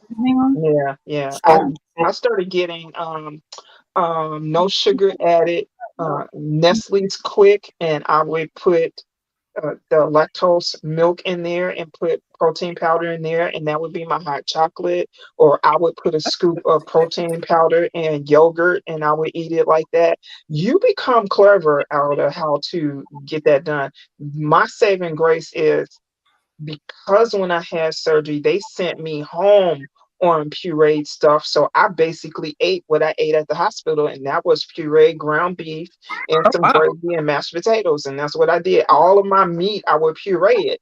And when I first got surgery, I didn't have a problem eating chicken. So I would puree my chicken breast and mix it in the broth from the chicken and eat mashed potatoes. And so I never had a problem with protein. It's everything else that I have a problem with. so Yeah. So excuse yeah, me for a minute. Excuse me for one moment. yes, yes, sir. I'm gonna speak for Brooke 1 second. I'm still here, y'all. Okay. For those who don't know, that's my wife, Brooke. Yep. Malik don't eat leftovers because Malik really cooks. Okay. And to speak on the issue of tonight, like I made steak Oscar for my family, which is nothing but a 6 ounce filet mignon with a jumbo lump Merlin crab cake topped on top, broiled for about 12 minutes, and a fresh oil of collard greens and sweet yams. But I Mm. actually just ordered a half a cheesesteak, everything, no hots, provolone cheese, and a pizza for my son and some buffalo wings. But I get it. But the one thing I want to put out there is a lot of weight loss comes in how you cook, what you cook, and when you eat what you eat. Mhm. Absolutely. I agree. Again, I'm not trying to offend anybody who's had the procedure. My wife had it. I'm not Mhm. against it, but I know that there are other ways. Like there's no such thing as bad fried food. It's just bad frying. Like if I fry Exactly. The chicken today, oils definitely help. right? If I fry chicken today, the grease I'm not gonna fry. I'm gonna throw the grease away. The whole Mhm. batter goes away. But what I want everybody to be cognizant of, and again, I'm saying it respectfully, you have to know what you like and how you like it because everybody is a little different, and some True. of the things can be crossed over. But the number one thing I want everybody to always be mindful of is pay attention to how you move. Like if your metabolism is high and you know if your metabolism is high and slow, so sometimes you may have to add the positive carbs to keep that energy going. It's a good thing in some cases and a bad thing in others. But Absolutely. I want to commend all you women. Again, I didn't hopefully I didn't say anything that was out of line, and if I did, I didn't mean it to be. Oh Oh no, no, no, no, no. you're fine. No, Yeah, you absolutely. you didn't offend me. No. I, Mm-mm. I, No way. I really wanted to say that today's Saturday, so if you still eating Thanksgiving food, I, No, I it's kind over. of feel for you, but again, I I don't eat leftovers. That's my pet peeve. Like I'm not leftovers. Yeah. Now, if I make spaghetti, I'll eat it the next day because I know that once the sauce sits, It's it's gonna like. be Yes. better the next day. Yes. But I want people to be mindful of is that at the end of the day, sometimes you gotta be uncomfortable at being uncomfortable to be comfortable. That's true. That's Like very my true. wife drink a bunch of soda. Like me, I'll drink water. I'll add lemon to it. I'll add water. I mean, lemon to it, lime to it, cran Hmm. cucumbers. I'll add a bunch of fruit, but I'm gonna drink the water because again, and this me being 100. Uh-huh. I know when it comes time for me to go to the bar, I know that jack, so I got to balance the jack out with the water Right. Right. because of how I have to pay attention to me. So, hey, I'm supportive of anybody who's supporting themselves. I commend all you ladies, everybody in the chat. I think everybody is awesome. Some of you Thank Thank you. you. see, I look, told you, Brooke, you got a good one. I told you better keep them. Girl, he over here getting on my damn nerves. But but like, if y'all listen to what he said, like he is like really, really talking good stuff, especially when it comes to carbs. People, Mhm. people put a bad. When people hear carbs, they immediately think, "Oh my God, I'm going to get fat." Mm-mm. There's a complex carbs, and then there's simple carbs. Simple carbs are anything white. like, Your complex carbs are going to be your sweet potatoes, your brown rice, stuff because it keeps you satiated versus you eating French fries here and then an hour or so later you hungry because you're consuming carbs that isn't satiating you or keeping you full long. That's why complex carbs are always the best route to go. see, like in my house party, my son he likes mac and cheese and French fries. My wife like baked potatoes and like look, I don't eat no pork. So what I'm saying is my number one vegetable, I'll eat salad, but I'll eat spinach and broccoli till Damar, Stephalophysin. But that's my Mhm. Mhm. thing because I know that I'm not big on potatoes and rice. Those things slow me. I definitely don't do white bread. But my wife has a fascination of butter bread. I love it. So like I made some tuna fish and I was like, damn, it's nothing but butter bread. So I got to Mhm. toast the butter bread, And it's so good. and then it still don't work out for me because I'm used to eating either whole wheat or multi whole wheat bread. But again, Mhm. like I said, you especially if you have a significant other and a family, you Mhm. kind of gotta appease everybody and Yeah. appease yourself on the back end. Like Mhm. I said, I made a big thing of macaroni and cheese. They devoured it. I had a little taste. Mhm. I made a massive pan of lasagna with 5 cheeses. They got with it. I had a little bit, but Yeah. again, I know me now. Come Sunday, I may want to go in there and drop 12 Old Bay wings and a garden salad, and everybody gonna look at me, but I'm eating my salad and my wings. But you gotta know you, and sometimes we fall victim to that word diet because we hear die, and that's Mhm. it. We don't hear nothing else. Mhm. And again, I commend everybody because it's not an easy journey. When I went to the hospital and I got diagnosed with all this, and I'm sitting there and I'm looking like, yeah, bro, fuck this bullshit. I'm tired. I was Right. 446 pounds. So she Yeah. said, you just gonna say fuck it like that? Yeah, man. And Wow.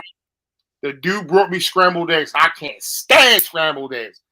They was the best scrambled eggs I had. So what I learned was Mhm. sometimes step outside your box.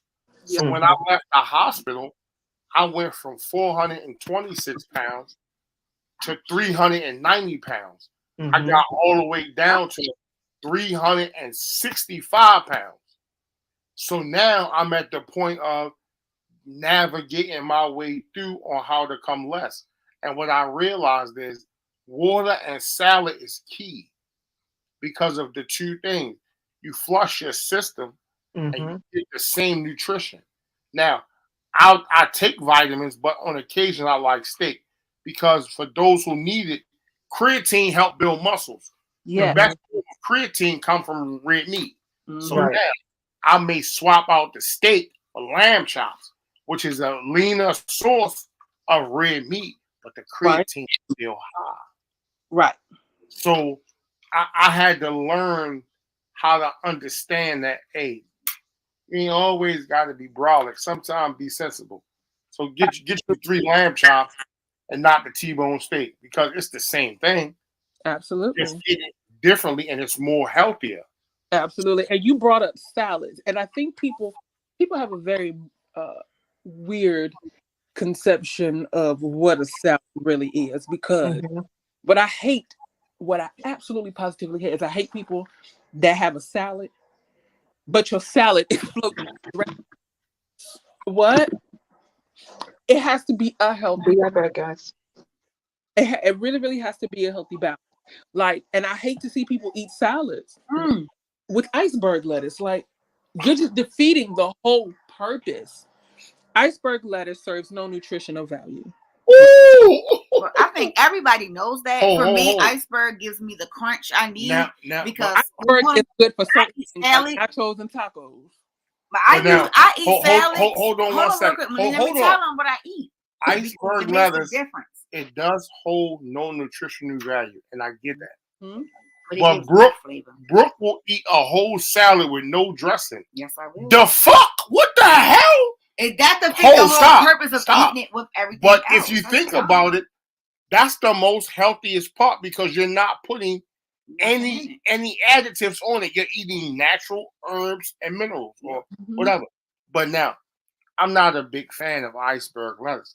But Mhm. again, because I'm a chef, so I'll use a spring mix. I'll use arugula. I'll use baby Yes. spinach. I'll use romaine lettuce. See, you got to know what you like. But Mhm. I also learned that one thing: you don't always have to use a heavy dressing. You A don't. little bit of olive oil, a little bit of Italian dressing, and a little vinaigrette will give you the same thing. Now, me personally, I love creamy French. I eat creamy French on all salads. If I don't have it, my backup is creamy Caesar. Okay. But, but again, if I'm gonna eat a salad, I'm gonna go all in. I'm gonna have the lettuce, the tomato, Yes. I'm gonna have all that. I'm gonna have the sunflower seeds, the Mhm. little croutons. I'm gonna have the craisins, the raisin. I'm gonna have everything in there, and I'm gonna have heavy on the onions. Oh, you have to have heavy onions on a salad. Like it's not a salad without that. But what I do, right? Um, if you want to go a more healthier route, make you an oil-free dressing. And this is and all it really takes is a can of chickpeas. Open you up a can of chickpeas. That liquid that's in there, that's called aquafaba. Baby, don't throw that away. I take some of that. I take some Italian dry mix, whip that together, and you have an oil-free salad dressing. I use that for as egg binders. It's just another healthy alternative because not everybody can stomach oil-based dressings, right? Um, And you know what? hmm? You just made a lot of sense because, and this is a cheat tip. Summertime, if Mhm. you want a good salad, Burger King makes a salad with apples and grilled chicken and other Yeah. things, but they serve it with a raspberry vinaigrette. Pardon me, a raspberry vinaigrette dressing. Yes. That's the highlight. It's awesome. Mhm. Anybody else, if you want to cheat and you want to fast food, go to Burger King and get the veggie burger with the same toppings on the Whopper, and Yes. you will never know the difference. It's not impossible. It's a veggie burger. Mm-hmm. You will not know the difference. Yep. So, like you said, it's all about knowing what you like and finding ways to execute it on a healthier aspect So, versus. so, Let me ask a so question hold on. then, right? She Mhm. trying to fight me for the computer. I'm gonna let her So, have it. Y'all stay blessed, stay humble, You and tell me too. that's gonna be easy. boy, he's gonna be still sitting right here listening. Okay. So to be frank, so I've never eaten salad, like salads with salad dressing for whatever reason. It's just I think it defeats the purpose. So like you were one of y'all was mentioning earlier the idea behind food. Now you have people who are food connoisseurs, right? Mm-hmm. And for those people who are food connoisseurs, if they were to get this surgery, it would be tough for them. And it would be tough for them on the strength of them, how can I say it? On the strength of them loving food. Mm-hmm. For me, I started programming my mindset, whereas though I don't look at food as I look at it as a necessity and Mm-hmm. not like a delicacy, meaning I look at it like a car. In Right. order for me to be able to move around the car, I have to have gas in it, right? Mm-hmm. So I'm gonna go and get the best gas. I'm gonna make sure that my gas, I have gas in my gas tank so I can get around. Well, gas, you don't need to have fancy windows in your car. You don't need to have tinted windows or rams in your car or a seat duct. Mm-hmm. You don't need to have all of that. You need gas in order for the car to drive. Exactly. So when I started to look at food in that manner, a lot of stuff changed for me. I was okay with eating food that didn't have any seasonings. I this year did add serious. This year I just started wanting seasonings on my food. I could literally eat salad with no dressing. Mm-mm. I could eat chicken without any what's the names in it, any type of salt and peppers or any of that. I could eat it how it comes. Fish, eat it how it comes. Um, and that was the one thing too. Even when I came out of my surgery, when I was able to go on pre-arranged foods, I will go to a Subway, and instead of them putting my tuna on the bread, I would have them put it in a cup. Mm-hmm. I never ate tuna. Tuna was not my thing. Wow. Not my thing. And because I was eating it because I know I had to eat it. I had to think about food in a different magnitude. So even now to this day, I don't look at food how I used to look at food. And to be honest, because I was wanting him to tell y'all, because I was getting ready to ask him some questions and put his butt on blast. He was one of the ones who didn't want me to get the surgery. He was against it. He didn't want it. And whenever you do go and have counseling sessions, majority, I think they said 45% of people who get the surgery, their relationship is their like immediate relationship with their spouse is Mm-hmm. affected. Some of them don't make it through. Some I, do. I know Yeah. one girl in Carolina who had it, and Yeah. her husband was 5 times bigger than her, but she was still big, huge. I ran Mhm. into her a couple weeks ago. I asked her, "Girl, where your husband at?" She said after she had that surgery, her husband divorced. Yep. Mm-hmm. He didn't Yep. want her to have it. Yeah. And thank God, because even though my husband didn't want me to have it, he understood that I wanted it. So Mm-hmm. he respected it. Now it was one time I had to cuss his ass out because I was just coming home, and it may have been maybe day 4 or 5 me home, and his ass came in the house with a chicken box and a cheesesteak, and he got cussed out the whole time because I'm like, I know you ain't bring this shit in front of me. You know I just came home from surgery. And I'm like, what did you do that for? You ignorant. But after that, he respected it. You know how men can be sometimes, y'all. When they don't Mm-hmm. want to listen or when they want to be petty, they could be petty. But once he realized, like, let me stop because this is really hurting my life. I'm not gonna do it. Yeah. He You kind have to of have a very strong looked, partner when you're doing that. Because my husband didn't Yes, want me to have it either, but you gotta have a strong partner. And I don't know what it is with men and not wanting the women or vice versa to have the surgery, but you gotta have a strong relationship because if you don't, you won't make it.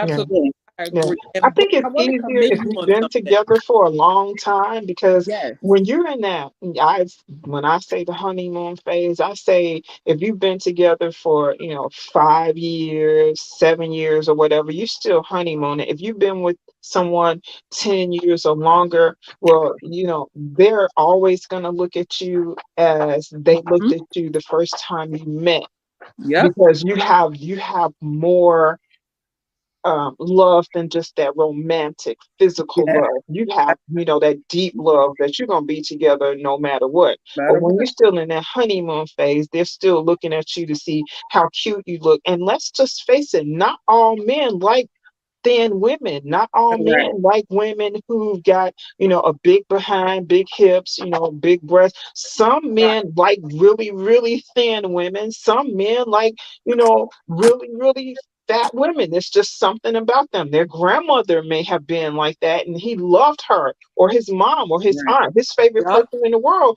could have been a heavier woman, and that's the woman that he fell in love with.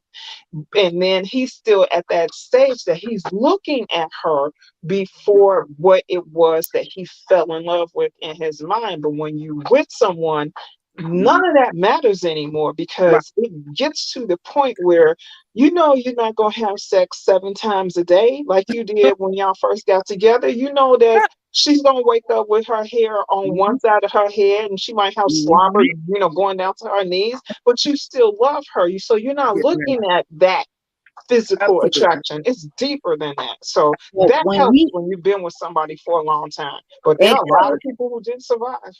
Yeah, and I can tell you at that time we had already been together for 3 years. So Hmm. I guess you would say we were in that that honeymoon, whatever Mm, y'all you just said it was that Honeymoon particular, phase. yeah, the honeymoon stage. And I even told him I wanted him to get it, and he's good. He's against it. He said, I don't want it. I'm gonna do it naturally. And Mhm. I say to him all the time, like, well, how long is it gonna take you to do it naturally? Because it's been all these damn years. But I like naturally, so it don't bother me. I like my husband the size that he is. You know what I mean? Like, Mhm. I don't want to do it. I don't have a problem with it, but I don't have no complaints. I love me a teddy bear man. Okay, Mhm. Okay, so that Mhm. part. I'm good with it. She like the fruit snacks. This big man TV. She like the fruit snacks. Shut up, boy. Yeah, look, there's a lot of stuff came with them damn fruit snacks. I bring that back up. Okay. Lord Jesus. No, Yeah, have mercy. that's all Want right. to I just But yeah, because you yeah, said something a few minutes ago, and you said um something about like your perception of food changed, right? yes, yes, Mhm. ma'am. And Mm-hmm. what happens is, and this is me, I'm sure I'm not the only one, but when you go through a process like this, your perception of food definitely changes because you mentioned something about gas in the car. What Mhm. the was really saying was she finally realized that this saying, and I've been hearing it for a long time. You're here because you're supposed to, what is it? You're supposed to eat to live, not live to eat. Right. And Correct. I think before surgery, we was just eat to live Yep. or living to eat because, honey, let me tell you something. I told y'all my mama was the president of the kitchen committee. Mhm. Mama would cook 6 course meals every single day. Every day. So I didn't know any better, but it wasn't until I went through this whole process. I'm just like, uh-huh. And now I watch stuff like My 600 Pound Life and I Oh can yeah. relate to that. Mhm. But then I'll be sitting there thinking, Just do that. what in the world was I thinking? You Right. know? Now, can I speak to that real quick? Because I'm glad that you brought that up. Because you were earlier. You all were speaking about a beautiful young lady over here who Mm-hmm. somebody spoke about their weight. Now, Mm-hmm. far as in with me, I felt like that was something that I had to do. Some people may not feel like they have to do that, but I can tell you, and I know this to be fact, over a certain amount of weight, and if I have to give it a point, I'll say for maybe the 450, right?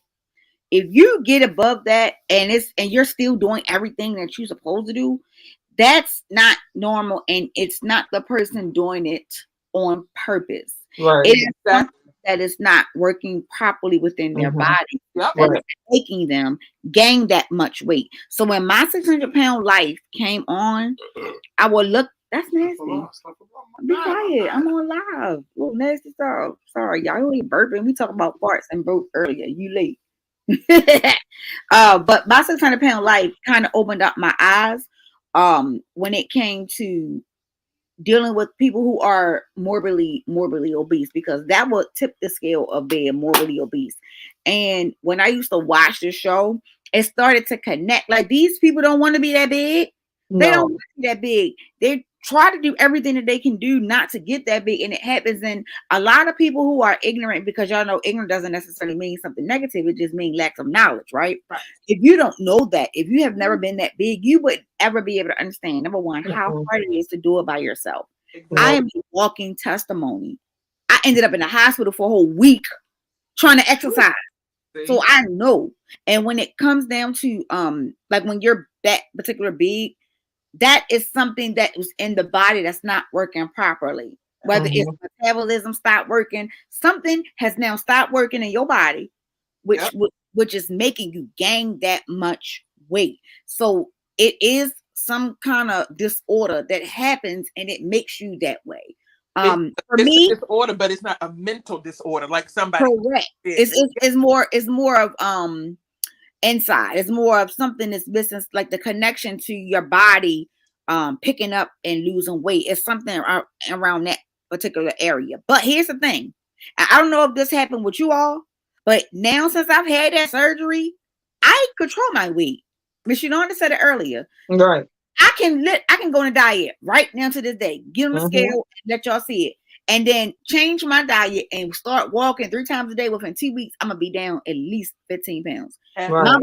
metabolism Absolutely. ain't the same. It changed after my surgery. I don't Right. know what changed it, but it changed. Yeah, yeah, it does. It does change you. That's why I said I'm normal now, where I wasn't normal before, but I'm Correct. normal now. So I can lose and gain weight at will, just like I Yep. think a normal person does. But before that, I couldn't.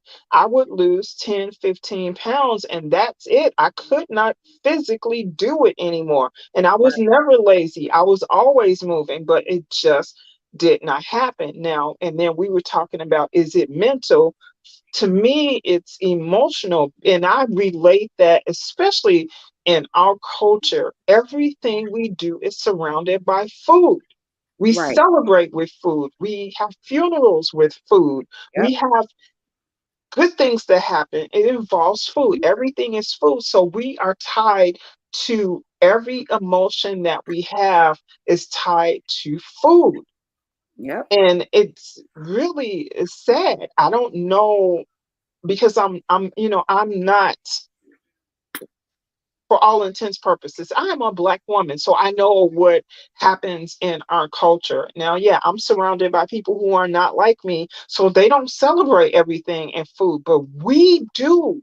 We do. Everything is Because it's a comfort celebrated that with comes with it. food. So when Food. you can't celebrate with food Right. anymore, I started to feel like I wasn't a part, because Right. I couldn't celebrate anymore, because if I did, I would be physically sick because I couldn't eat it. Mhm. Right. And See, that's I don't know. very, I don't very know the age. difficult. Right. I don't know the ages of pretty much everybody on here. Everybody on here is relatively young.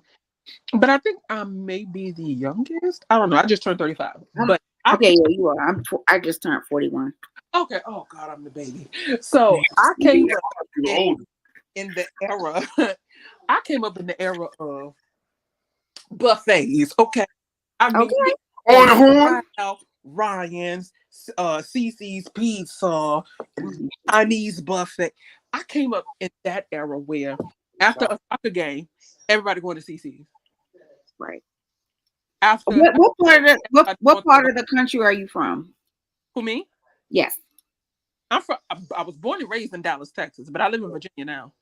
Okay. I can tell you Okay. about that. Yeah, and it's crazy because it's crazy that you say that because even up till now, like when my Saturdays, would be dedicated. Saturday, my Sunday was dedicated to my oldest son by him being in college, and Mhm. literally right after his games, we would take our fat asses to go eat. Listen, Mhm. everything We would go eat and revolves. be and eat good.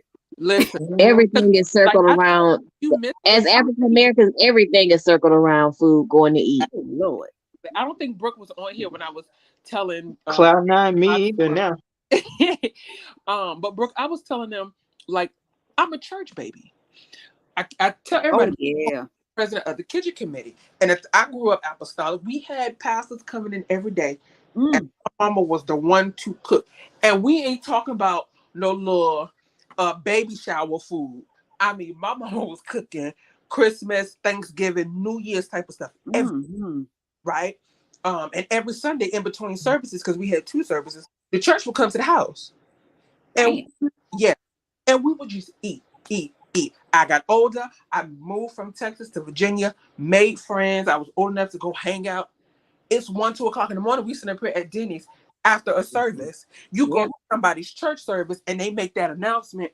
Or we selling refreshments after the here it is. We getting out of church at midnight, back here buying plates of food, and then you eat it, go home, lay down. Yeah, the Denny's wings and nachos was slamming. Listen, now those Denny's Nachitos was my favorite. Okay. Lord have mercy. Well, we would do that without even having to go to church. Like literally, we would go out. And then Exactly. when we come home from the club or whatever that case may be, we would have food coming in to eat, and then we going off to bed. And that was the recipe for disaster that we didn't Li- even know down the road. Like, Listen, I sung on the praise and worship team at my old church, honey. And before church was over, we all sit on the front row in the church, right? Everybody phone going off. The number one question is, where we going to eat after this? that's Where, what we Mhm. want. Oh Lord. Mhm. yeah. So But like, food is comfort, though. Food is comfort for a lot of people, it, Yes. and a lot of people turn to food to feel better, even if it's temporary. They yeah. turn to it and not realizing how how it can affect us. Like even still, I was able to, and I don't know if y'all know it or not, but I did find out we are expecting. So What? yes, when I first had it. The surgery, I did conceive after that, but I had it. You not get pregnant like 18 Congratulations. months. Thank you. Thank you. Yeah, I am. And when I got pregnant with Carter, I think I was already 3 years in when I Okay. had got pregnant. Congratulations, Oh, Brooke. I was trying to come off mute. good. Congratulations. Thank you, thank you. Yeah, So, we shall see what's going on with all of that stuff. So I'll make sure I keep everybody posted. But yes, we just found out. Aww. And that was another thing too, ladies. If y'all are overweight and y'all trying to conceive, it's and you're having a hard time, look at that as an option because Right. I've seen so many women who have that was their option. I mean, that was their issue. They couldn't conceive because of their weight. Mm-hmm. And guess Mm-hmm. what happened? They went and got the surgery, and then within a year or two after them getting that surgery, they Mm-hmm. were able to conceive. So, surgery. Yeah. um, Don't get pregnant for the first 18 months. yeah, you can get pregnant fast, real fast, Mm-hmm. real fast. Watch out, Yeah. Carter. 'Cause you got all of that, all of those toxic things Yes. out of your Yep. system. They're gone now, and So you what? don't What have my so much doctor fat said. surrounding your lady parts. And I Well, don't mean like I the had to ask vagina. for I mean an epidural. inside. So my Yeah. thing was, I needed to find out how in the hell that happened. And from what my doctor said, she said I can't be 100%, but I can tell you, it was probably when you lose weight, every part of your body loses weight. So Yes. if you Mm-hmm. have fatty tissues that's blocking certain things from happening, Mm-hmm. once those fatty tissues dissolve, then what? You don't have Mhm. nothing blocking it. So there you go, boom. Mm-hmm. You're all nice and opened up. Yep. And after my baby died, my Jason is getting ready to turn 23. My Mm. I had a I was pregnant while his by Jason's can you get it out? By Jason's father, I was pregnant with his daughter.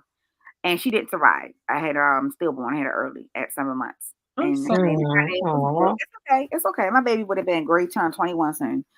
Um, but right after that, I couldn't nothing else would happen from that time frame on up. I don't know if that's what sparked because when I go back to think about different things, I don't know if that's what sparked my weight gain because Mm-hmm. Jason was only like 1.5 going on 2 when I found out I was pregnant with my daughter. But then once that happened, me and his father had a big ass, breakup. And then we was done. So, and then the miscarriage, it was just a lot going on with that, right? Mm-hmm. So after that, the next one came around was Carter, which was 15 years later. Well, no, Mm-hmm. 13 years later. So oh, and the doctor told me like, well, if you ain't on a birth control, you can get pregnant. I'm like, what? I can't get pregnant. She is. You can. I didn't believe that lady.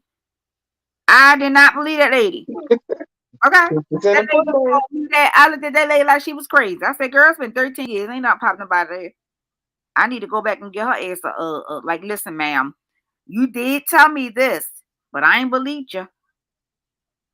Well, you should believe it. Listen, what I happened believe this it summer? now. You That's got what on your I'm telling you. diet. You were out walking around the track and everything. So you built yourself up for this. I was listen. Remember that? I was doing everything. Me and this the crazy part too, because that's just like people stereotype. Me and him on here. Like if he in somebody's live, they you don't even know what he doing. He talking to other women alive, and I be sitting right next to him, like how we doing now. But Mm-hmm. they don't be knowing that because they ain't be in there. So it would be we men would be out and they wouldn't because I would put pictures of me and my sister up, not Mm-hmm. necessarily him. That's the first thing they would say. Oh, you run the streets, you supposed to be a married woman, you run the streets. And I'm like, my husband right here with me. So what the fuck is y'all talking about? What the Mm-hmm. hell? Like, what is wrong Mm-hmm. with y'all? But it was just always like the misconception of people just doing it. It's just like, girl, I don't know, honey, it's a lot. But Well, these people think they know everything about everybody's life. They don't know us. We're strangers. tell it. I be like, tell it. Well, let them continue to think that they know everything that's going Oh on yeah, with I know your that. life. I And told her, they know that you're married. They know that you're separated. They know you're divorced. They know, how many children you got. They know where you live. You they know know what? Even everything. if they dox you, they still don't know you. Right. Your life, anything in your life could change with them, or they could dox the wrong person. It doesn't matter. Whatever it is that they find out about you, they still don't know you. So carry on. Yep. And look, funny, I don't want to flip the conversation about that, but I gotta say this real quick. During that time that I'm not gonna mention the person who did it because man, that person is okay now. So I'm not gonna mention the person name who did it. But it was funny that this one particular person doxed me, right? The girl had my same first and last name, but our birthdays, of course, is different. Mm-hmm. And baby, when I tell you that that was some funny shit, and people thought that Mm-hmm. was me, you know, she more so thought that was me. She was the only person who put the information out. I thought it was just so goddamn funny. Yeah, you went to court, you got locked up for selling drugs and taking drugs. I was like, boy, Mm-hmm. that's not me, you idiot. But they don't believe it. I mean, Oh shit. something But really weird like that happened to me. I actually got a phone call from it was a collection agency for a utility company. And I'm like, oh, this is a scam call. So, I cussed the lady out and hung up on her. And then something just told me to call this number back because, I'm being nosy to find out who it was. And it was actually a utility company. And I'm like, how did you get my damn. phone number? And they're like, well, we got it, off your bill. I'm like, are you crazy? So I'm telling this lady, where I've been living for like the last 17 years and I have been nowhere near this. I actually went to my local police department and told them, listen, somebody's scamming me. They're using my name. They must have my social security number. They got a detective involved in this. And you know what happened? Mm. The stupid utility company, and I'm not going to call the name of the state or the city, how they got my stuff in this woman's name. This woman had her electricity in my name under my social security number, but had the phone number for where I live at now. And just so happens this lady worked for the government What? in that town, and she is explaining to the detective, I had nothing to do with this. I don't know how this happened. I don't her and I had the first same name, the middle initial, the same last name, and everything. We had the same date of birth, but we were 12 years apart. Do you see how Damn. people can go out here and think that they dox somebody and they don't know who the hell they have? And Yeah. they have All my the time. phone number, my real phone number, as You this know lady's why? phone number. Because they do the reverse lookup. So what will happen Crazy as is hell. when they pull that stuff up, it'll pull up people who is in your area. They got all that same information, and then the person will try to just pick and choose and kind of dig of what is what. But yeah, that happens all the time. That It happened. is Like I said, weird. that's how I got. Well, I didn't get doctored. The person wasn't me, and Right. clearly people who knew me knew what my birthday was, and they even was like, "That's not her birthday though. Her birthday is in." A different Hmm. month. So when I heard it, I even went live and showed my ID with my Hmm. birthday on it. And Yeah, it's it was weird. just weird, yeah. And I'm like, what the hell? And here's the crazy part about it. That information was spreaded throughout the beef sector over there on YouTube, but only one person said something because everybody else said that wasn't her, somebody else. Mm. Ain't that crazy? Yeah, it is crazy. I was trying to have this woman arrested and everything. She was begging the detective, and they really had to go through and search. And the detective called me and say it was a misunderstanding. This lady really wasn't trying to do this. And the detective got in contact with the utility company and told them they better get that straight right now because they were going to look at a lawsuit coming from her and me Yeah, because and she's yep. working for the federal government. She could have got in so much trouble and lost her job. Right. Yep. So these people really need to stop trying to be junior detective out here in social media world because you don't know what you're doing. But anyway, congratulations again. I'm happy for you, and you really And have got to watch what you eat now, and you need to drink water. yeah, I know. Yes. Look, yes, we Dear try. Paul. Yes, sir. I That's I right. drink it when it's really really cold, but I know I'm starting to get I'm getting ready to start getting back in the habit. I like well because I don't drink water like that. He'll try when he go to the market to get food. He'll get like the little small bottles because I can drink them. The big Mhm. bottles. That's what I get. I'll be like, oh Lord, the big Yeah, bottle. yeah. Do the 12-ounce bottles or something like that Real because small. you're going to go. You're going to have you're going through the summer pregnant, baby. Mm-hmm. Oh, Ooh. damn me, but I'll be fine. Mm-hmm. But yeah, so ladies, if that's what you're trying to do, look at that. And especially if you can't do it and you having issues, that is one of the reasons that like a lot of women has been able to conceive from that. And Mhm. the proof is in the pudding. You can Google it. You can literally put it in on Yeah. YouTube and people will tell you that their journey, that's Yeah, one of the that's reasons true. why they got it. And they will put it on Mhm. you and say, hey, I Yeah, was able to conceive yeah. because of this Look at XYZ. the Slayton sisters, the what is it, the 1,000 pound sisters? She just had her second baby a couple months ago. Yep. And And that was her reason for having weight loss surgery, is because she wanted to get pregnant, and she's got two gorgeous little boys, yep. So Oh, this yeah, back to back. So it but can happen. I mean, if that's your reason for doing it, it definitely works. So you don't have to worry about taking the Geritol if they still make that, and standing on your head and all the rest of that stuff people talk about okay. doing. Yeah, Absolutely. This is a great Absolutely. works. conversation. This is a great live. I'm mad because I missed the first hour of it, but I'm happy that I did make it in. Well, Well, we'll thank have to God, make because sure we've we been do on this here 4 again. hours. We need to do it again on a regular though, I where we agree. have Yeah. these And what we can conversations. also do too to add some feel to it to make it even better. I guess by the time Miss Yolanda want to schedule some stuff out, if we can have a routine of how we prep like for the week for food and stuff, Oh because yeah, that's good. That'll be good. Yeah, Absolutely. to right, help Because and let you me fill tell you, it up. some of the snacks that R&Y said earlier, and then Uh-huh. even those, what do y'all call those, beef jerky with the cheese in them? yeah. I've never, I've never eaten or any of that. I've never had one, so I'm gonna You've try never one had beef tomorrow. jerky? You missing Beef out. jerky No, was Oh good. my Even god. no, I've never had a beef jerky. Beef But jerky. look, Mm. I've been writing this stuff down because, like I said, I gotta get my labs were all off last week, so I know I gotta get myself back to doing what I'm supposed to do because I've been cutting corners, and that's not gonna work for me. So let me ask you a question. I don't think I know how many years or months are you in? Are you fairly new? I had mine August 28, 2015, Okay, okay, okay. So you and so okay. I went from 367 till I'm 180 now. Come on, girl. Come Yeah, so on. I gotta my labs are not right. And I think earlier you probably missed it, but I was saying sweets are Me my too. issues.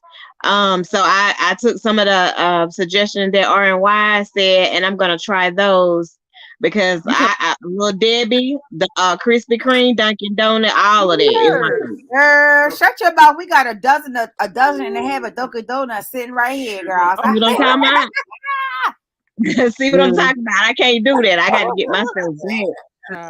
Uh, down Cloud here now nine, with the definitely. The next time we do this Cloud nine, you can definitely hit the link. And as a matter of fact, this is probably a good idea if we do this at least once a month. There is somebody, and I'm not going to call her name. I will let her tell it if she wants to do it. But there is someone who is newly out of surgery. So I hope that she will definitely, if she's Yeah, not let's in the do crowd, it. And if like I she's said, not in the even if we crowd, do like a hopefully quick she'll live watch it. just to So see like what we done for the week, even if we could just do a quick live like maybe once a week just to see like how we did for the week or if I like anything that. changed, anything happened. uh so let me just say this to the person who's just newly coming out. Do not be scared. Do Yeah. not be ashamed. Vibrant, can you Okay? block that person? Because when I try to do it, it comes up as an error, so I can't do it. Yeah, one of the moms has to get him out. Um, do not be scared. Do not be ashamed. Don't Right. think that you're the only person who went through whatever you're going through. I know it's well for me because I've been where you are. I never was ashamed about it, and it was probably because I said it up front and personal. But there are some people who don't like to tell people that they got it because it makes them look like a weakness. You're not Hmm. weak. If You're anything, not. No, you're strong. You are saving your life. This not right. something that you're going to get inserted in you so Thank you you, can Vibrant. body image. This is something that you're doing so that you can continue to live.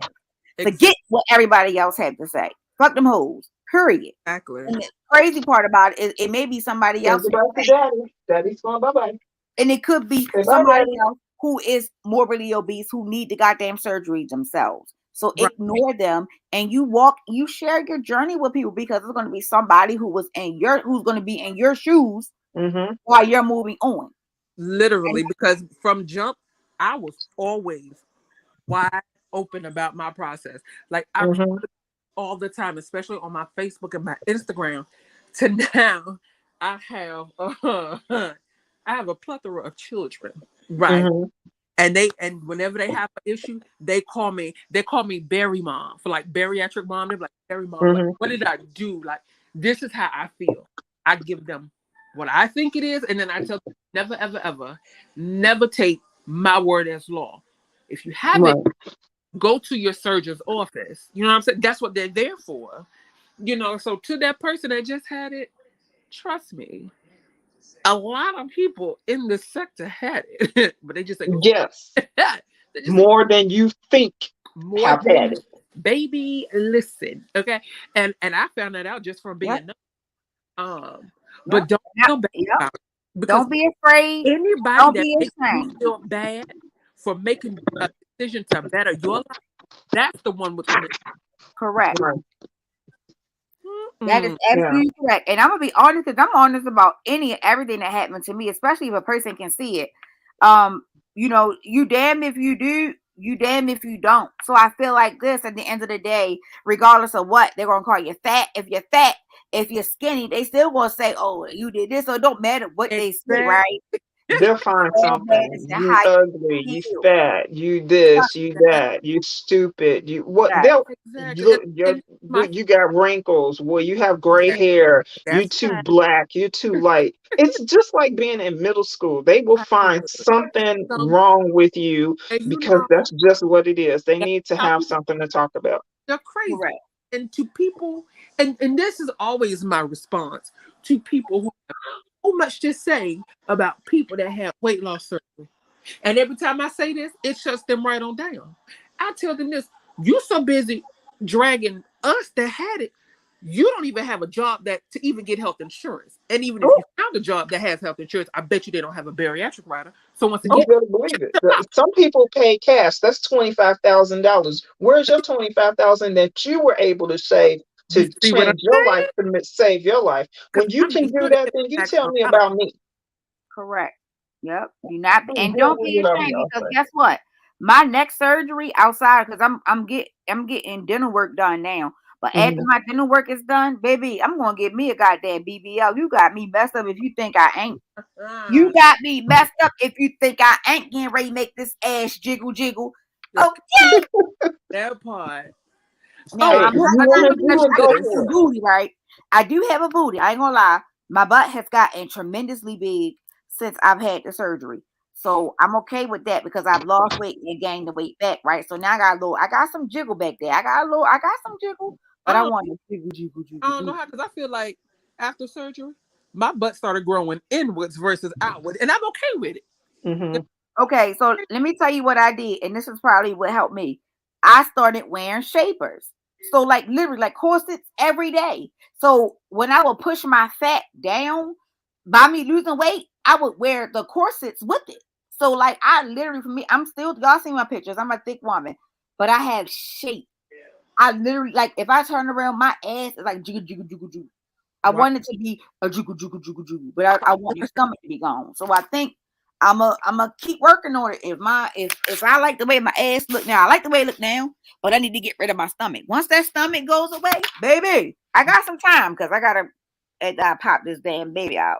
But that's look. Long as you are able to have it in the works, it's going to happen, and you can just make it happen. So that was one Hmm. of my goals. I did state that I wanted to have another baby before the end of the year is out. Mhm. And like I said, thank God I am, I've conceived, so I'm good to go on that. And we just gotta make it down to the threshold Yeah. because I want to get my BBL done. I want to get it done. My 40s is getting ready to be lit. You got me messed up if you think they ain't. I, let me ask Definitely, if that's what you want to do, do you, it. I'm like way too uh, old for that, and I've never wanted to do plastic surgery. I'm happy just being healthier. That kangaroo pouch for me is what did it, but I got one more left. So once so this let me one ask you pops this, out, Brooke. I asked everybody else this question. mhm. What was your number one non-scale victory that you reached, and when you reached it, you were just like, "Oh shit, this is real." um, hmm, dang, non-scale victory. Mhm. For Dang. instance, for me, it was finally being able to get onto an airplane without having to Oh, use okay, a okay. belt extender. Uh, Okay, I see what you're saying. yeah. What was a non-scale for me? Hmm. Oh, that's hard. I gotta think about that. I'm trying to think because I ain't really had that problem. Mine Damn. was playing basketball with the kids. Okay, and what was yours, Dr. Sean? Is it Dr. Sean? What was yours? I'm Hmm. trying to think because I don't think I had one. Viber said push the fat down. Yes, Viber had to push that fat. Um, I'm trying to I think. think I had a couple. So I said, I wanted those nasty piece of cat soup. Yes, and the I wanted to make sure, huh? and the Okay, wings. I got you. Okay, so me. Okay, so being in, I have a picture of Mhm. me in a two piece, of a two piece baby suit. That was one. Um, and I don't know, shit. Then I Exercising said I without wanted some without ripped jeans. I wanted some ripped jeans, and then I okay, wanted to be able to go into Victoria's Secret and get me some of that old pink lingerie stuff because Uh-huh. they don't cater to like plus size, and I right, wanted right. to be able to cross my legs. Yes, crossing my legs. Yes, Yeah. crossing my legs. Yep, going into I'm sitting getting here the now with my small stuff. Damn, I guess being in a two piece because I do have a picture with me in the two piece, and I love the way I looked in the two piece. listen. I went Fat and all. time a couple years ago, and I said, "Holy shit, what?" And honey, I walked around Vegas like I owned it in my two piece. I ain't care. Um, Hmm. um, you better know it. You Yeah, better. nothing wrong. You know what? Another, I think not having my thighs rubbed together. Woo. And you know what? And this isn't even like a fat girl because I've seen very thin women. But when a woman is standing up and you're looking her up and down, and whatever it is behind her, you can see it straight between her legs, between her thighs and her Baby, vagina, that thigh whatever gap, that little hole is called right there where nothing's touching. I that always thigh gap. wanted to be able to do that, and I That's got the to that get, point where I girl. put my jeans on and I could look straight through and look down the street. That's Uh-huh. the That get, Yeah, girl. that was the moment where I have arrived. Listen, Yes, baby, that, Yeah, that's the get, whatever that baby. little hole is called up in It's between the there where you get. can see It's the everything. get. Okay. Oh, It's the called cat get. hole. Yeah, it's Okay, the well, I get. call it Mhm. that. That's the peep hole. I was able to peep between my own legs and see shit because my thighs and all that stuff wasn't rubbing together. But listen. I had got so skinny at one point where my husband was like, you can't lose no more weight. Please. Please don't lose no more weight. And I was like, I can't control it. I couldn't control it. I couldn't control it. And this was Hmm. after Carter. I started dieting immediately before I even left the hospital. I had already started eating, starting to eat right, no, sugars and all that stuff. So Yeah. by the time I got home within 3 to 4 weeks, I was already back down to like 170. And when I had called, I was 216. The day that I had, I was 216. By the time I Hmm. came home from the hospital, I was 198. So like literally, it was really easy for me to lose weight, and I was like, I can't, because that was one of my fears. I was scared I was going to gain the weight back because I Hmm. had gained it with my first and my second child. So, Mhm. you know what I That's mean? So that was a always fear for a fear me. of mine. Always a fear of mine because I have friends. who, and I have to ask the Lord to forgive me every yeah. Because I have friends that had the sleeves. The salad at the bottom. Okay, thank you. And I look at them now Woo! and Come on. be like, What? Oh my God. Let me hit the when leave. did you have like some of my friends had the gastric sleeve and then like that sleeve may have rolled up a little bit because they they weigh more now than before they went in for surgery. I'm just like, what? Wow. How are you doing that? Because I know you're putting your body through some painful stuff for you to be able to gain all your weight back plus some. Mm. Like I've never understood that. Yes, I look like The Walking Dead. Oh my God, what? Yeah, you got really thin. Yeah, somebody said they got down to a size. Watching from Cloud Nine, I got to a size 0. Wow. So I don't think I Got was my born a size womb. zero. I think I came out my mama's womb wearing the size 16. Like I'm really convinced I was.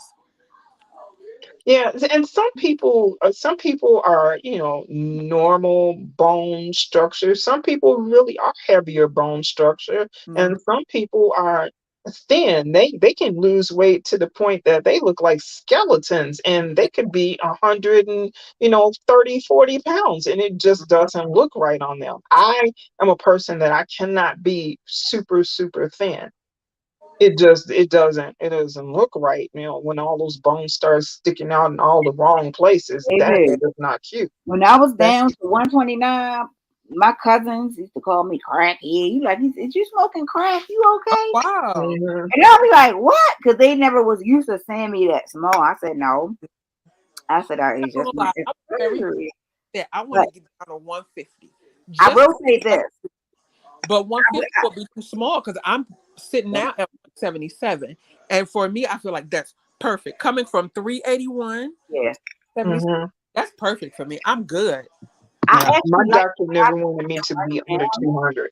but I want to lose like 15 pounds. If I lose 15 pounds, my size that I am now, I love that. And a lot of people say, especially people who watch me lose the weight, gain some weight back, they like, I like the weight right there that you're at. Like this is Hmm. the perfect weight for me. Yeah, my perfect size is 185. That sounds about right. Mm-hmm. Yep. I'm like, and How for tall are me, you? but huh? I'm How tall? 5'8". I am 5'11. Okay, I'm 5'3". Well, 5'2" and a half, almost 5'3". I'm Hmm. 5'11 So and I I'm love short. 6 inch pump. Okay. I love me a good 6 inch pump. And with me losing weight, like I said, I do music. So the ladies, we always Oh, have to well, have, why you're tall? I'm very tall.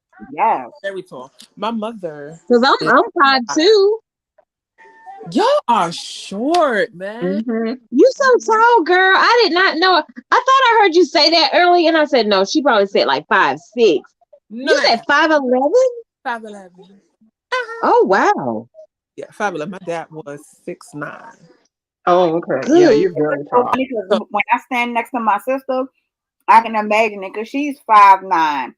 So it's so funny because I look at her and but by me being 5'2 and a half, right? And she right. 5'5", it looks so crazy. I be looking like, and I'm the crazy one. She the calm and collect one. It be like, yeah, I'm the little pit bull. You know what I mean? It was so funny, but yeah, I'm I, tall. I love wearing heels. Like since losing all this weight, like I said, I do music, so we have to have on heels when we're up performing. Oh, now it is so much easier. Hmm. Cause I was looking at myself. Somebody said, somebody sent me a clip. I don't know if y'all remember the Bobby Jones show that used to come on BET every Sunday morning. Somebody sent me a clip. I had to perform on Bobby Jones, and I'm just like, and I saw myself. I said, "Baby, these ankles." I don't know what I was thinking, and you could tell that I was uncomfortable because I was in the front with my own mic. We had to sing, rock, and dance all at the same time, and I'm just like, and I remember that day. I was just like, Lord, if you could just get me through this. So when we got done, I felt like my ankles wrote a Dear John letter and said, "Baby, we breaking up with you because you're hurting us." Yeah, it is harder to wear high heel shoes when It you're is. carrying that extra weight. Absolutely. And Those what makes heels it even start better, my bowing shoe out. size Ooh. went down. Yeah, that's very hard. And because there was a time when I used to be able to walk up and down the street with high heel shoes on, and then it got to a point where it's like, oh, I don't think I want to ever wear those again. And then losing the weight, and then walking around strutting around in those heels again. It's like, oh, this is easy. So yeah, Hmm. you go through those changes. It's very, very hard to carry weight on heels. It is. It really is. Yeah. Ugh. Yeah, that's painful. So. Mm-mm. But And no, I never want to be had to do, smaller than 185. But we had to do concerts that were like 2 hours. And if anybody knows anything about going to a black church concert, that's a whole 8 hour work shift in itself. So having to stand in those heels, it was the most uncomfortable thing. Uncomfortable. Now mm-mm. do it like clockwork. Now don't even bother me.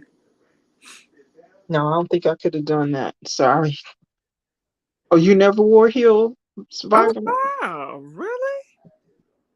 I did. I was one who I either wore uh, flats, total flats, or I wore heels. I was never like the in betweener. So it was going to be one or the other.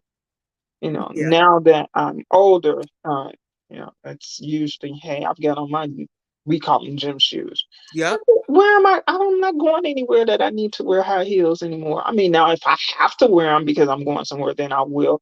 Other than Right. that, my days aren't made like that anymore. Mm-hmm. Ever. Okay. Well, that's cool, Vibrant. I'm glad you're in an environment because, really, with all the studies they've done, it's not good. No matter what size you are, those high heels are not good for you. That's why you see the bunions, you see the hammer Yes. toes, those toes pinched all together, trying to be in those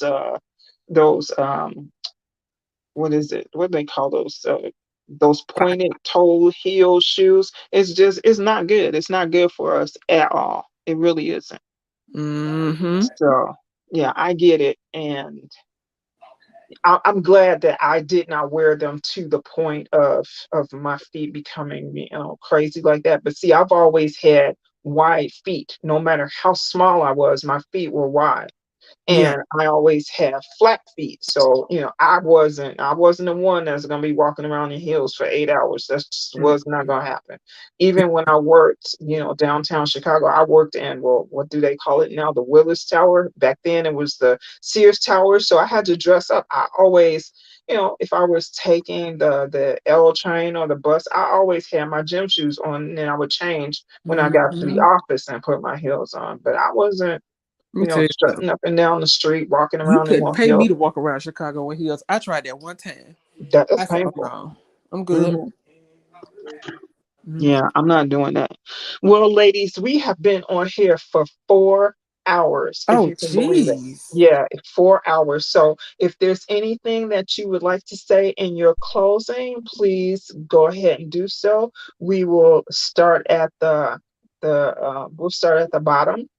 We'll go with Brooke first. Brooke, are you there? You have anything you Yes, want to I close am with? here. Okay. Yeah, so first and foremost, I would like to say, again, sorry for my lateness, but I am happy that I made it to share the last 3 hours or 2 hours, 3 hours with you all. Thank you for having me up on the panel. I can't wait until the next conversation. And ladies, keep your minds up. I think the more that we talk about it, um the more, how can I say it? The more we talk about it, the more it'll start to be accepted in things of us loving ourselves, loving our bodies, and just making sure that we are healthy in general as women. I love these type of conversations because we learn so much from each other. And again, to the young lady who just got the surgery, baby, don't ever in your life be ashamed of a decision that you made to save your life. Look at it that way, because that's what I tell people all the time when I hit them back with the lat. What was your purpose of getting it? Listen, that surgery saved my life, and I have to do it again. I would 100-fold. So on that note, thank you again, Miss Yolanda, for having me. R and Y, beautiful ladies, Dr. Shauna, and I will be seeing y'all around. Yes, ma'am. Yes, Sounds ma'am. good. Okay, go ahead, babe. You next. Um, again, I chose to live, so that was the reason for me getting my having my surgery. And if I can be instrumental in anyone's that is interested in the service, the surgery, just be more than willing to reach out to me. If I don't have the answers, I'll get them for you.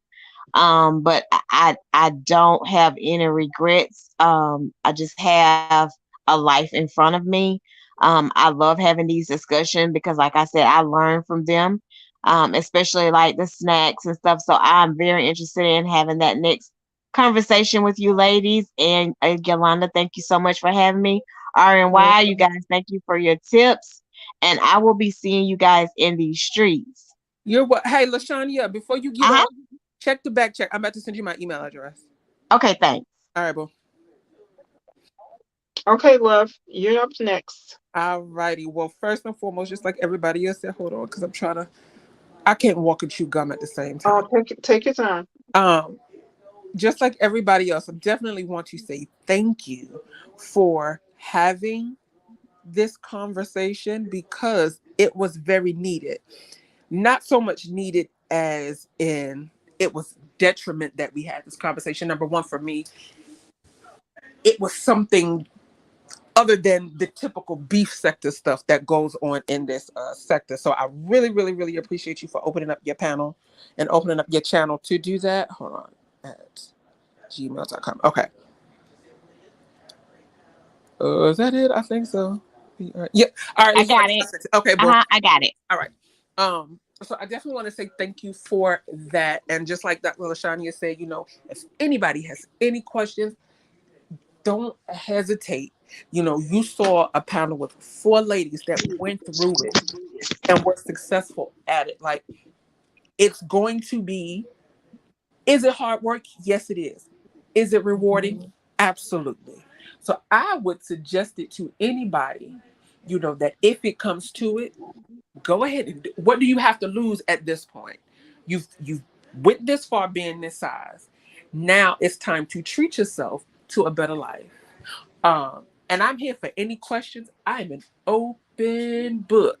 Yolanda, you can grab my email address too from the back. And if anybody has any questions, you can reach out to Dr. Lashania or Yolanda to reach out to me. I'm here for you. I have enjoyed this panel. I've learned so much about three ladies that I have watched on YouTube. um, and moreover, I gotta say, outside of Yolanda, I gotta say thank you. And whoever can get this message back to Stomp Down, thank you, Stomp Down, for even putting this idea in Yolanda's head to even have this. Because this is not something that is talked about in this sector. I'm looking forward to the next one. I promise you I am. I am proud of all of the ladies that was on the panel that had it. I'm proud of all the people in the chat that had it and were successful. So that's all I have to say, honey. And oh god, the 2-year-old is peeking around the corner, so that means it's time. Well, But thank you. I appreciate you being here. And actually, you were the catalyst because if you had never said anything, he would not have picked up on the idea. So we thank you. no problem. I'm just glad we were actually able to do it. And whenever you want to do this again, shoot me an email. Okay, yeah, Just I'm thinking that we will, because December, Christmas time, and then, shortly after that, we're going to go through New Year. So I'm thinking about January, maybe the closer to the end. That way everybody's settled, getting back into their routines and yeah, everything. And then Brooke will know more about where she's going. perfect. Then we could definitely do it. Just shoot me an email so I can put it on my calendar. Okay, will do. All right. Okay. Good night, y'all. Good night. Bye. Okay, in closing, I would like to thank all of the ladies for participating. I'd like to thank Stump Down for, pushing this ahead. Definitely, it was something that we all enjoyed and we needed, and we will continue. And I think it's important for those who have just newly gone through or those who are thinking about doing it. Now you know that you have four different people that you can come to and ask questions, and they will be open with you about their experiences and maybe even be able to share with you where you can go get help. So, yeah, it was a great thing. I'm glad we did it. We are now going to have a closer bond with each other because of what we've been through. If you are, and I don't clean it up. If you're a fat girl or you're a fat boy and you think that this is something that you want to do, check it out. Don't let anybody deter you. If it's something that you decide is not for you, then there are other ways that you can do it. Whatever it is, save your life. There is nothing healthy about being 150, 200, 300 pounds overweight. And it's nothing healthy about it. You may have a perfect shape, but somewhere down the line, something is not going to be right, whether it's your heart, your blood pressure, diabetes, something. You cannot keep that up and be a healthy person. Your life, even if it's cut short a year, that's a year that your family is not going to be with you. I did it because I wanted to be there for my children. and I made it. So now I want to be here for my grandchildren.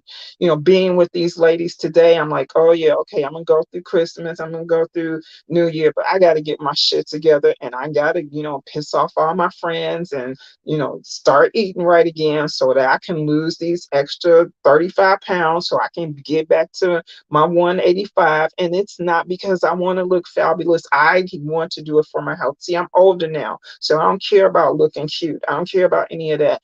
I have got to save my life because I don't have, another 50 years to go. It's just what it is. So I got to do this to be healthy because I want to see my grandchildren when they come. So that's what it is. Again, I appreciate everybody. Ladies, I will let you know closer to that time when we can get together. And anyone else who has been through this process, please join us. The more people we have up here, the more people that we can help. So I'm going to let go now because my phone is blinking. It is in the red. So I'm going to say thank you. Vibrant, you're always here. I love you so much for always being that supportive mind for everybody in the sector. So thank you, thank you, thank you. And good night, everybody. Whoever sees this later, I hope something in here could help you. Okay. Good night. Bye.